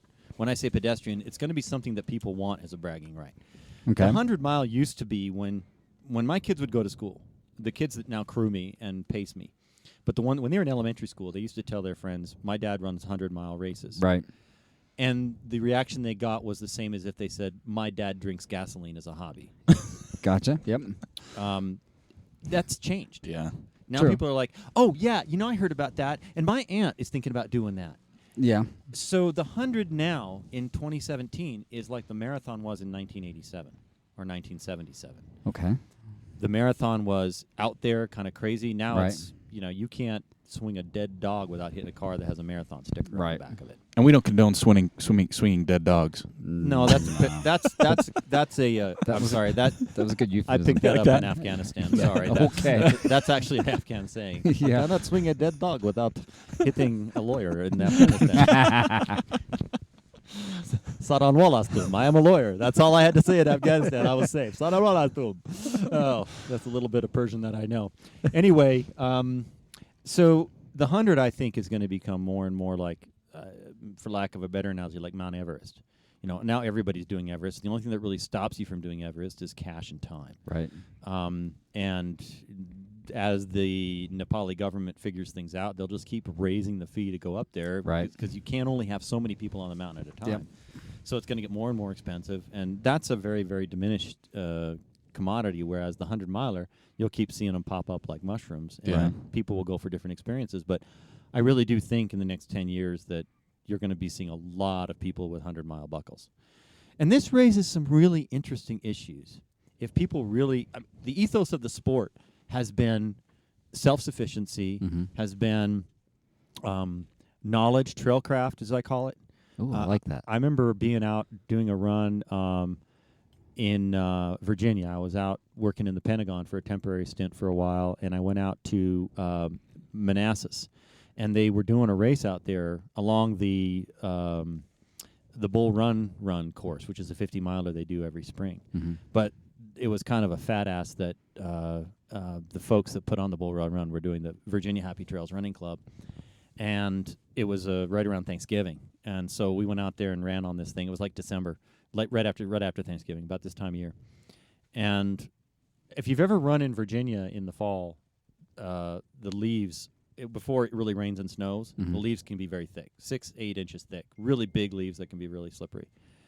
And so there were some guys that were lost, and I could see barely the imprint of the trail. It was like this little divot. Right. And I said, guys, use your trail craft, follow me. And I used to run with folks who'd know the scientific names for mushrooms and trees and stuff like that, and I think that as it becomes more commoditized and becomes the 100-miler, as it becomes more, as I call it, pedestrian, which I'm not saying it's a bad thing, but as it becomes more common, I think you're going to be seeing more and more people that, for example, are going to insist on really well-marked courses instead of relying on their ability to follow the proper path.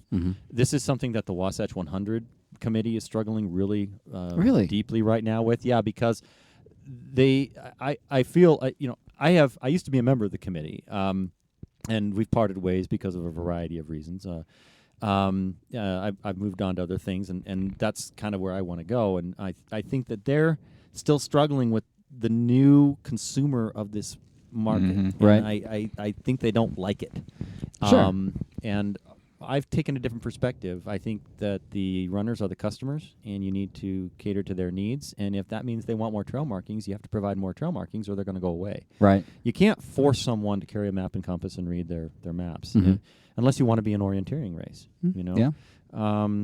Or unless you are going to do something like we do in the Army, we require certain things. And for example, when you do the air assault ruck march, you're supposed to have certain items in your ruck, and Right. and if you don't have them, you're disqualified no matter how fast you go. Right. And that's not what ultras are. Ultras are, if you want to have a plain 100 where you're not allowed to have any markings, you can do a plain 100. Right. So it's all a question about the philosophy that you want to adopt. Mm-hmm. But I see there being issues with people potentially doping and cheating. That's Yeah. one issue that comes up. Yeah.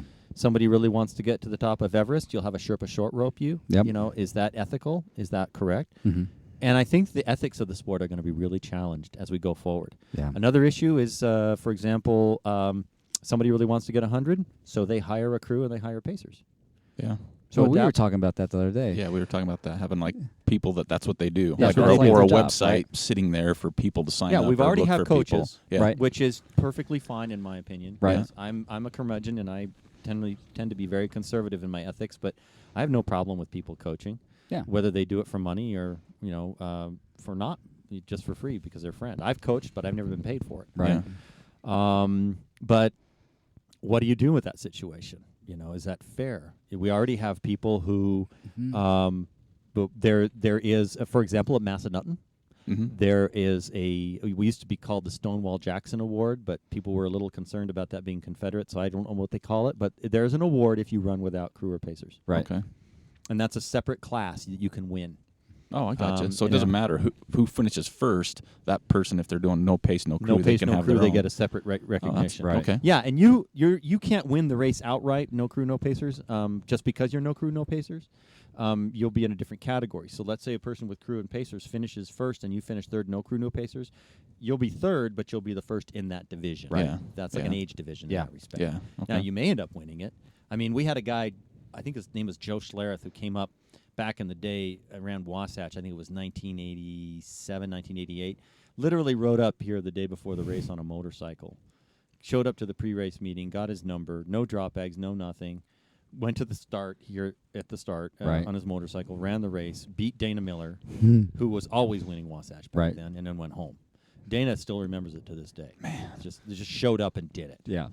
No crew, no pacers. That's awesome. No drawbacks. No drop Love bags. it. Just I Still got his chaps from riding his bike. Yeah, maybe, exactly. maybe he had a drop bag for a flashlight or something. I don't know. Yeah. And that's Right. back when that's all we had was flashlight. There True. were headlamps. But I see these as being significant issues going forward. And the other issue is how races are going to respond to the consumer demand. Right. Do you Do you stick to your guns? Yeah, well, Right? and here's the thing. The value of an entry into one of these races is worth more than what's being charged. Right. Otherwise, you wouldn't have lotteries. Yeah. If you were to adjust the market, there's a price point. We had a Mad Dog was Mad Dog Henderson, Bob Henderson, was a runner that ran. He was a lawyer in town and went to West Point, and his name was Mad Dog. But he told John, he says, "Yeah, I know how you get John Groban, the race director at the of Wasatch, back then." And he said, "John, I know how you solve this problem with more runners applying than getting in. Mm-hmm. Just raise the fee to $1,000. Right. You'll be done." Now, very few races have gone that direction. Some have, Yeah. and I deplore those races. I Right. think that I think they've destroyed their race, and as far as I'm concerned, they're not part of the ultra community. Mhm. And Badwater, I would never talk about you. But anyway, so they're in a different. They're in the another category entirely that I just don't consider to be part of the community. Right. I do think there's a vibe in the ultra community that I think needs to be preserved. Yeah. There's Well, a sure. culture. Yeah.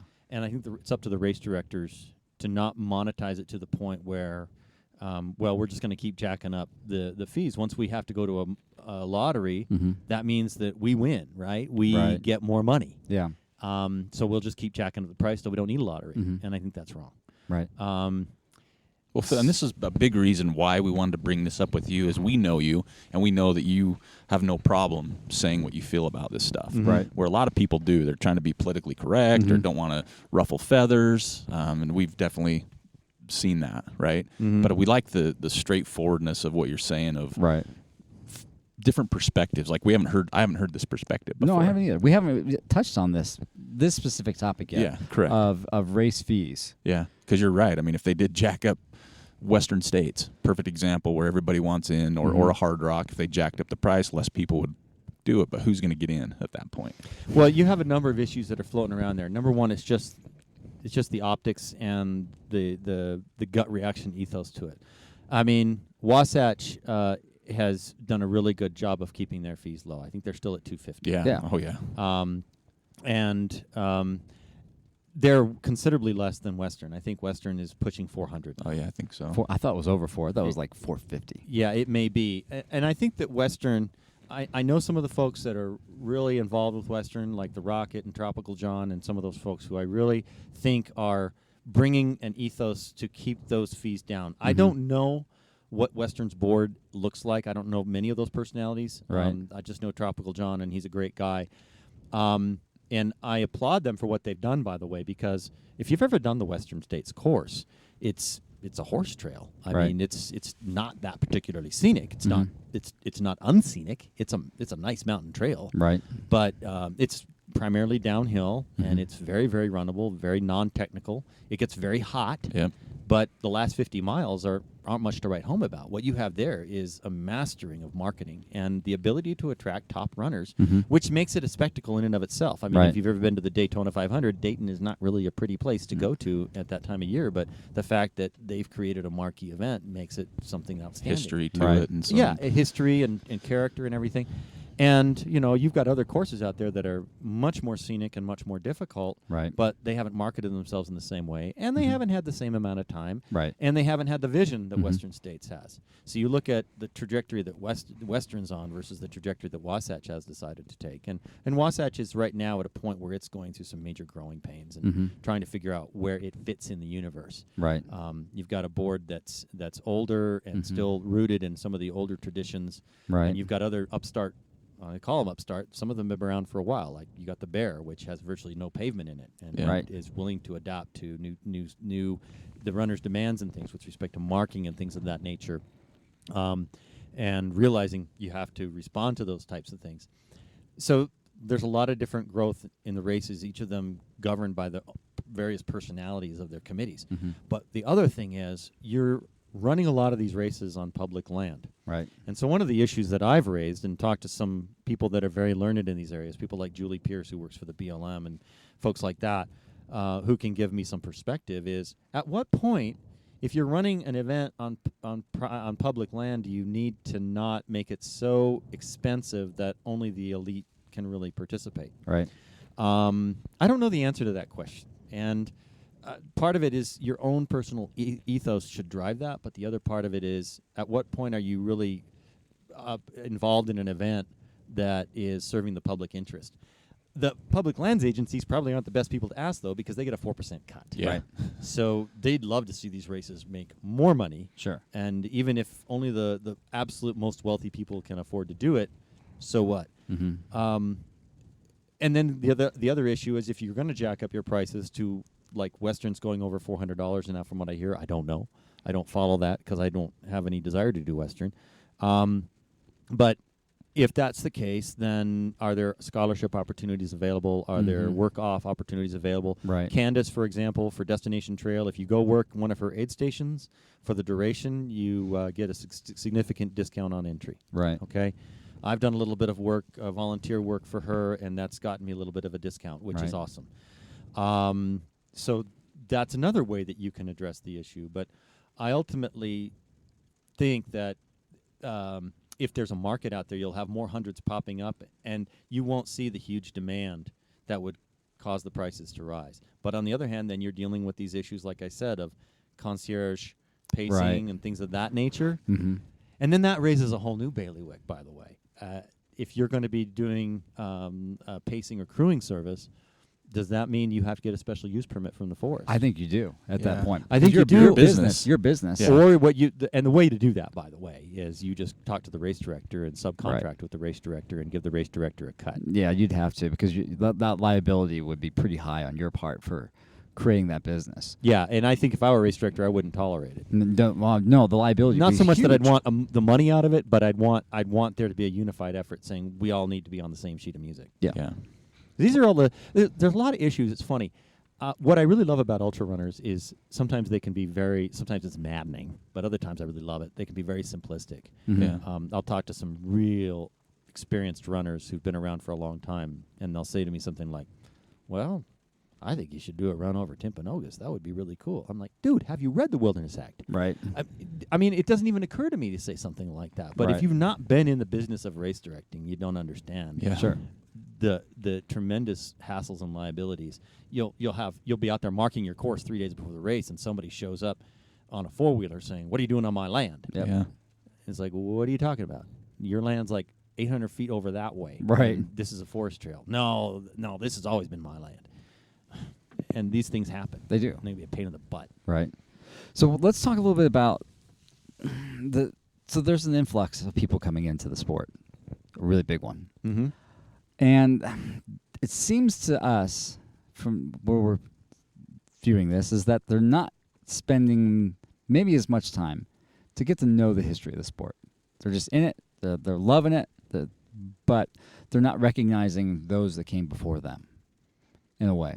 Mm-hmm. And what it's taken to get to where Exactly. they get that. Mhm. What are your thoughts on that? So, that's first part of my question. So, I'd like to hear your thoughts on It's that. a two-way street. On the one hand, they do have an obligation to understand they're entering into a culture Mhm. that is not a marathon culture, Right. by any means. It is not a one-stop shop culture. It is a group of people who have been passionate about protecting the resource Mhm. and about fostering a sport that back in the day, I mean, you look at the companies, even the commercial efforts. Mhm. I don't know how much Solomon's making on their Ultra Packs or how much Ultimate Directions is or how much I'm wearing a pair of New Balance right now, Mhm. Leadvilles. I don't know how much of their market share is in that shoe versus the thousands and millions of shoes they sell to people that are running 5Ks and 10Ks or Right. going to the gym. Mhm. Probably not a lot. Nope. And so even the commercial people are bending over a little bit to cater to our market. Mhm. And so when next time you whine about the fact that your Phoenix 3 only has 16 hours of battery life, well, most people aren't going to develop a product that is only for 0.5% of their market. Yeah. Right. And that's frankly the 100 milers. That's about what we are. Yeah. You know, we think we're more.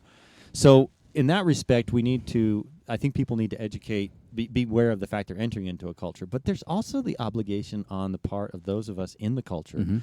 to do more to educate people about it. Right. If you've looked at the Wasatch 100 maps, for example, the old maps that were put together by the pioneers in the sport, people like John Groban and John Mulmer, Paul Hart.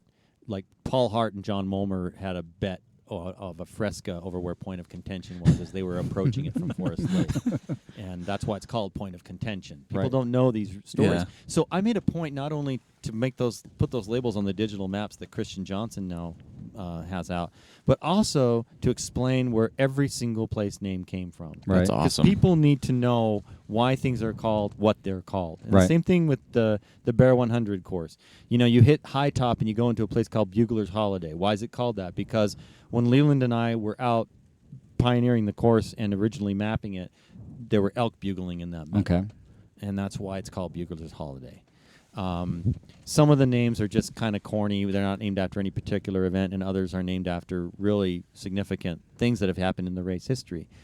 So I think it's, Dana Miller has really started to work hard to document Wasatch's history. Oh, and, good. That's awesome. I've put together all the different courses at one point into one map. Back in the day, the Wasatch Front 100-mile endurance run was the Wasatch Front 100-mile endurance run. It started and ended on the Wasatch Front. It started in Layton. Actually, it started at Fernwood, and it ended in Alpine. And then the Wilderness Act came through and kiboshed the Alpine finish, and that's when it diverted over to Sundance and then eventually over to Midway. Right. And it's finished in some variant of not being on the Wasatch Front ever since. But these are little historical details that people can appreciate, so the next time they come up with an idea of why don't we do it this way, you can say there's a precedent for that. Maybe we ought to revisit that. Right. That's something that I think that sense of history is important because it can give you the precedent. Like Wasatch right now struggling a little bit with a lot of pavement and having 500 miles of new trail having been developed Right. since the original concept was put together. And if you were to do it over again, you probably wouldn't follow the route that they now follow. So should you change it? And one of the issues that goes into that is, it's better to change it because it eliminates pavement, eliminates traffic, eliminates this, but is it in keeping with the spirit of the original founding of the race? Mm-hmm. And if you say, because we really ought to finish, for example, in Pleasant Grove, where you're within 10 minutes of 450 hotel rooms. Right. And you're closer to the international airport, and you can avoid 8 miles of pavement and 6 miles of dirt road instead of single track. Those are issues that you probably ought to know about if you want to have a sense of history. Right. So it's on both the races to project that history out and explain to people, look, we didn't pop out of the ground like a daisy. Right. We worked hard to develop the relationships with the people that we work with, our stakeholders, Forest Service, the state, the private landowners, industry, people like Salomon and Hoka and all these other folks that come and give us swag, but more important, support our runners and do wonderful things. I think it's a two-way street. Right. Well, and I think so much of it, too, is there is so much involved. Like you just mentioned, all those entities that someone may have no clue, right? That's just like, I'm a runner. I pay this much money. They don't know the backstory of public land, Forest Service. We had to divert because of new trail closure, or someone bought this land and the previous private landowner was cool, but this guy's not. And there's a lot of that. You just described Lime Canyon to a T. The old Wasatch finished into Midway. At the homestead. That's one of the reasons that got shut down was there was a whole bunch of private land that was in Lime Canyon, and one of them pushed back. Yeah. And I think, Joel brought it up just a bit ago, is just that responsibility, and you brought it up. What's our responsibility? From your point of view, from being the race director side and being involved with the race, to the longevity you've had in the sport, to newer people like myself and Joel that haven't been into it since 1994. When you see this upkick in new people going to Timp, the traffic to get to Timp compared to what it was 10 years ago. I'll say that hasn't changed that much, because Timp has always been a magnet for fools and lovers. But and now it's more ultra runners. But back in the day, it was the Boy Scouts and BYU students. And, you just Fools pick your lovers. I love it. You just pick your poison in terms of who's going to go get themselves killed up there. But exactly. But you're right. There's a lot of pressure being put on our resource. Right. And runners need to realize that. I mean, part of it's education.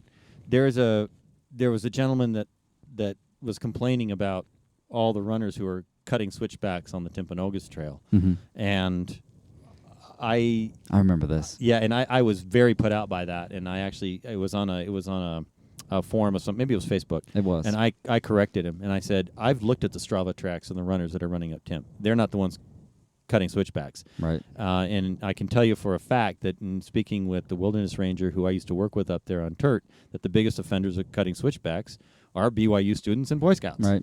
And they are the ones who do it. And that's just been anecdotally demonstrated season after season. And the ultra runners, those switchback cuts existed a long time ago. But if someone believes it, and we're in a world now of fake news, you know, if you keep saying it over and over again, ultimately it's going to get out that, the ultra runners are the ones that are cutting all the switchbacks. Right. And, it drives me crazy because you don't understand. Ultra runners wouldn't cut a switchback because, number one, it's dangerous. It can create injury, and we're out there to get the miles in, and to going uphill, we know it's more efficient to go on the gentler grades. That makes no sense. And I can't beat my Strava time because it's a different route. That's exactly. True. Strava will DQ you. That's right. But but true, a lot of it, because we see the people that sit in the bus and see people on the trails no matter what. But a lot of times it's that trail runner / ultra runner that, in our eyes, is also the people that are doing a lot of stuff in return, whether it's trail work, whether it's picking up trash, whether it's the education part. I mean, that's a big influx of the people that understand and know how to appreciate it. You got Logan Ledford, who's the trash king of the Wasatch out there, who's picking up trash all the time. You've got Nate Younger, who has led the effort along with Kendall Wimmer and a few other American Fork Canyon gurus who have adopted the Timpaniki Trail and have done more work to help that trail out than I've seen from whatever trail adopters in the last 15 years. Yeah. Right. Because they can move their butts and get to the places where the work is needed. And this brings up an interesting issue. I used to be law partner with a lieutenant in Utah County Search and Rescue. And they had a search, it's about 10 years ago, for a missing kid, not by Mirror Lake, but by another place where people go and get themselves in trouble. And I saw the search grid that they were establishing and how it worked. And I said, John, you need to have a quick reaction force. You need to have people who can really cover ground, because the ground that you're covering is really not very much. You need people to hub and spoke, go out on a trail, go 10 miles, and then come back and do, they can get out there in 2 hours. And your guys are taking 4 hours to get out there. And there's two different ways to do it. There's three. If you go the military analogy, there's the infantry way, the ranger way, and the special forces way. And you need to have all three to have a successful mission set.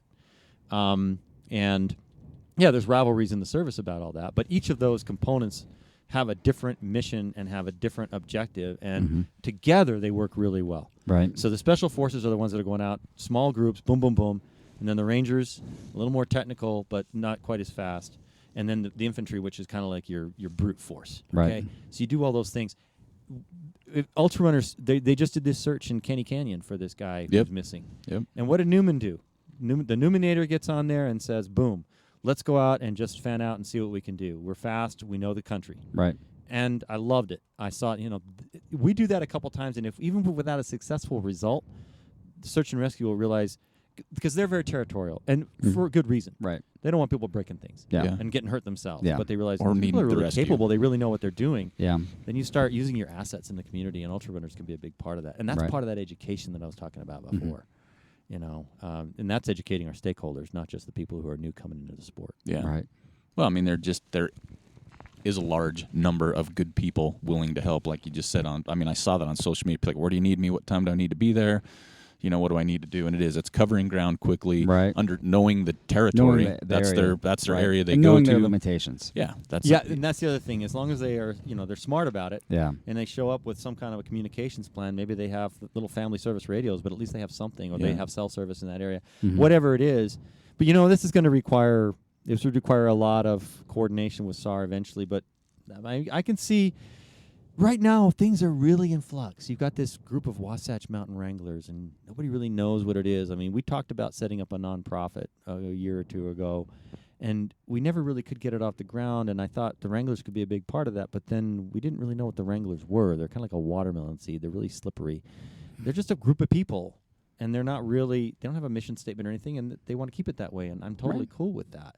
But right now we don't have an advocacy, education, and representation group, and maybe we never will. I'm not in favor of creating standards. I'm not going to do the ITRA. Right. Those guys in Europe, they're very European. Let me just put it that way. Well, yeah. Yeah. Having That's worked with the their German army, I'm That's very their familiar. culture, right? Yeah, that's their culture. Right. We must have an organization, and we will have this cell here and this cell here, and then we will be organized, and we will do it better. Yes. Okay. Yeah. No, No, it's true. This is America. Yep. So I don't know what the answer is, but I think something like that has to happen ultimately, especially if we're going to get any traction in the legislature. If people start doing things to us we don't like, Yeah. and in Congress. Good point. Well, look at the difference. 3 races: Western States, Hard Rock, and Wasatch. All 3 of them got kiboshed by wilderness. Right. Western States did it right. They grandfathered 300 and some odd people to go through Granite Chief. Right. I mean, they zinged it. They got it. Mhm. Hard Rock, I don't know what their advocacy piece was, but they got a haircut. Mm-hmm. And maybe because they didn't have enough history, and they couldn't advocate for more slots. Right. But they got whacked by the Handies designation. Yeah. And then Wasatch got killed Yeah. by the Lone Peak and Timpanogos designation. But of course Wasatch was 2 years old at the time, and they couldn't say there's going to be 150 people doing this race. Right. But you got to be ready for that kind of thing. Mm-hmm. I mean, if they try to designate wilderness right now over the Bear Course, they're going to expand the Naomi Wilderness, for example. Who's going to be your advocacy group? No, that's a good point. How are you going to get that piece done and get a Right. grandfather so you can go through there once a year? Well, something we never talked about before Yeah. is that. I mean, it's never been like an issue. I mean, talk about like, okay, this race could be no more because of this wilderness designation. Well, that's actually, Chaffetz, when he was in office, there was actually a proposal to create some quasi-wilderness areas that would have impacted the Wasatch course near Bear Bottom Pass. And by the way, there are 4 different meanings for that. One is bear being bare or uncovered, and the other one is bottom or ass, depending on what you want to call it. So We know which way we would. I don't know which one it is yet. Right. Actually, the story behind that, if you want to know the history on that gazetteer thing, apparently there was one year someone was up there doing a training run and they came across a couple doing the nasty. Oh, and yeah. that's why it's called Bear Bottom Pass, Right. not Bear Ass Pass. B-A-R-E, not B-E-A-R. Right. There was never a bear seen there. Yeah. Anyway, that's another story. And that happens a lot, by the way, but we won't go. That's a different podcast. But we actually researched that issue. Are we going to run into a wilderness problem up there? Right. And it turned out to be a non-issue. It was just one of these, compromise plans that was always being circulated in Congress, never goes anywhere. Right. But we got to be thinking about these things, especially as races become more popular. Right. Yeah. And if you have a 200-mile course, you have twice the fun to deal with regulatory issues. Or Yeah. the 500. Or the mile 500. course. Me and Joel are still wrapping the 200-mile around. So when you said 500, I just thought my brain just exploded. That's why I had that huge eye roll. I was like, oh my God, 500 And mile it's like, course. come on! I can't imagine. Why the you keep throwing the gauntlet down? Well, This is they keep hard enough moving as it is. the end zone. The goalposts keep getting moved. Yeah. Yeah. Right. Part of it is also logistics. Like I think of the 200-mile course. I'm like, I cannot imagine the logistics going into that. Now you add 500 miles. Yeah. The logistics of that are incredible. Well, but I'll tell you what, with the way Candace does her races, and I'll throw this out there since we were talking about this before, I am totally convinced that you could do her race, no crew, no pacers. Joel, this is Joel's big thing. Like, Yeah. I'm going to do a show just with Joel, and he's going to be my guest. And we're going to talk no pace, no crew, because that's what he keeps bringing up. My first Wasatch was no pace, no crew. I'd like to see My more first people. 5 try- or 6 Yeah. Wasatches were no pace, no I'd crew. like to see more people try it. Yeah. To be honest, You really don't need it when you have a well-organized race. Well, it's Right, kind of exactly. That, and it's that next evolution, like you were talking about the 100-miler being more pedestrian. Right. It's like if you want us to do the 100-mile, that's just a way to add a little something well, to it. it's right? another. It's just another aspect of adventure, right? Yeah. I honestly Can I feel- be self-reliant enough to get from point A to B? I think Gary Knipling, who's the director of Massanutten, has got it with this. And there's other races that I think Angeles Crest, a couple others have picked up on this Mhm. separate award idea. Oh yeah, I really love that idea. I think the guys up at Palisades are going to do that. Yeah, I pitched it to Wasatch, and they got some interest, and then it kind of died because people said it's just too complicated, and I'm like, whatever. No, it's not. But it's not complicated. No. They were even going to call it the Porter Rockwell division, which I thought was really cool, and then it kind of died. But that would get rid of your, you have so many issues at Wasatch right now with parking and, Yeah. and basically it no longer being a crew-friendly course, and it's Mhm. not. It's No. it's got to fix that. And I don't know how they're going to do it, but they'll get there eventually once they figure out that they need to. But one way to alleviate a lot of those problems is to give that special award, and then maybe you'd have 10, 15, 20% of your folks who would use a crew and pacers want to go for the award. Yeah, Right. yeah, for sure. There It would you go. add a different interest I level. get a whiskey glass with the Porter Rockwell division or Oh, that'd whatever. be cool. Yeah. I'll do it. That's cool. Yeah. Right. People like Special buckle. recognition. Yeah. Well, you see, that actually came up. Yeah, Do I'm we a give buckle special whore. buckle? Yeah. And people were like, well, Yeah. but we have just one buckle for finishing and blah, blah. But you could do a special buckle. Yeah, I'm Yeah. a total buckle Pick whore. the award. Yeah. You could get a bottle of Grand Marnier. I don't Yeah, know. something like that. Exactly. Fireball. Yeah. That's what I want. Well, it would. It Those would really add- big jugs with the handle. Okay. Well, sure. and it would actually add, in my opinion, to the little what do you call it? I don't know. Just another caveat to the race where it would draw interest, right? It's Yeah. like 1 year. Well, maybe I'll try that next year, and then you'll see like it go from like 5 people to 30 people. Mhm. You know what I mean? To where it makes it a little more interesting. Right. Yeah. I actually did a little informal survey of it, and I had a lot of people show a lot of interest in it. Yeah. I think that would be good. We'd like to see that. I would. We should. On that note, I have to step away. Yeah, we'll wap it up. Yeah. This has been great. I mean, It has. it's blizzard outside right now. Yep. The snow's coming down. Snow is coming down. The heat stayed well. Yep. I Yeah. opened the vent to make sure we It's wouldn't not get sticking dizzy. to the Wasatch the parking CO2 lot yet, sensor but didn't go off. Yeah. Oh, I have one of those. Yeah, Yeah. that's right. It's my face. It's- But yeah, Phil, thanks for Yeah. coming and Thank you. making the drive. we and coming can down do to we see can do us. this again because Oh, yeah, I there- think we've got at least another hour of talking to do. Yeah, some other interesting. well, and I'm things. sorry I did the triptych on the 200, but Oh, that's all right. No. I mean, I hate reading accounts like that, and I think if you read my trip report on Facebook, it's much more truncated because I just like to hit the high points. But, Sure. Well, first-hand experience is always better. Yeah. Talking to Yeah, somebody. and I just there was so much of it that you're cramming in and you're trying to figure out. But I'll go right back to that concept of that smell of that forest. It was just That's what you're after. You're always going to be chasing that. I That don't know. smell. It was just such a surreal experience, and it left such an imprint on my heart. It really was a magnificent place, Mhm. and Candace made it so it was as pain-free as possible. It was extremely painful, but I'll tell you the last part, and maybe this is a great way to sail off into the sunset. It was true what they say about your body recovering from it, because the following weekend, I climbed Bora Peak twice for the eclipse, once to scope out my camera location and the Right. second time for the eclipse. Wow. Didn't climb all the way to the top, but just to the top of Chicken Out Ridge. Right. And that was a week after the race, so I recovered real fast. The only thing that really was slow was my feet, Right. and I shouldn't have gone swimming in the river and gotten the gravel in my blisters. Yeah, that silt. The silt. We've heard about the silt. heard there. about About the silt? Yeah. Jill had to do surgery on me on a riverbank Yeah. to get the gravel out of my blisters. No thanks. Yeah, exactly. I'm glad she's a surgeon. Yeah. That'd be nice to have. Well, thanks, Phil, for joining Yeah, us. thank We'll you. we'll definitely get you back on because there's definitely a few topics we'd like to hit, especially with your ideas, knowledge of the sport and everything Yeah. we're doing. But thanks for taking the time to join us, and drive safe. Yeah. Thank you so All much, right, guys. Thanks. Thank you for listening to the Trail Manners podcast. We'd like to thank Phil Lowry for taking the time to join us today. We definitely are going to get him back on for a few other sweet topics. We also want to encourage everybody to follow us on Instagram, Twitter, and Facebook at Trail Manners, or swing by the website at trailmanners.com. Swing by the store page for some sweet gear, or you can hit us up on the contact page. Let us know what you want to see, who you want to hear, or if you'd like to be on the show.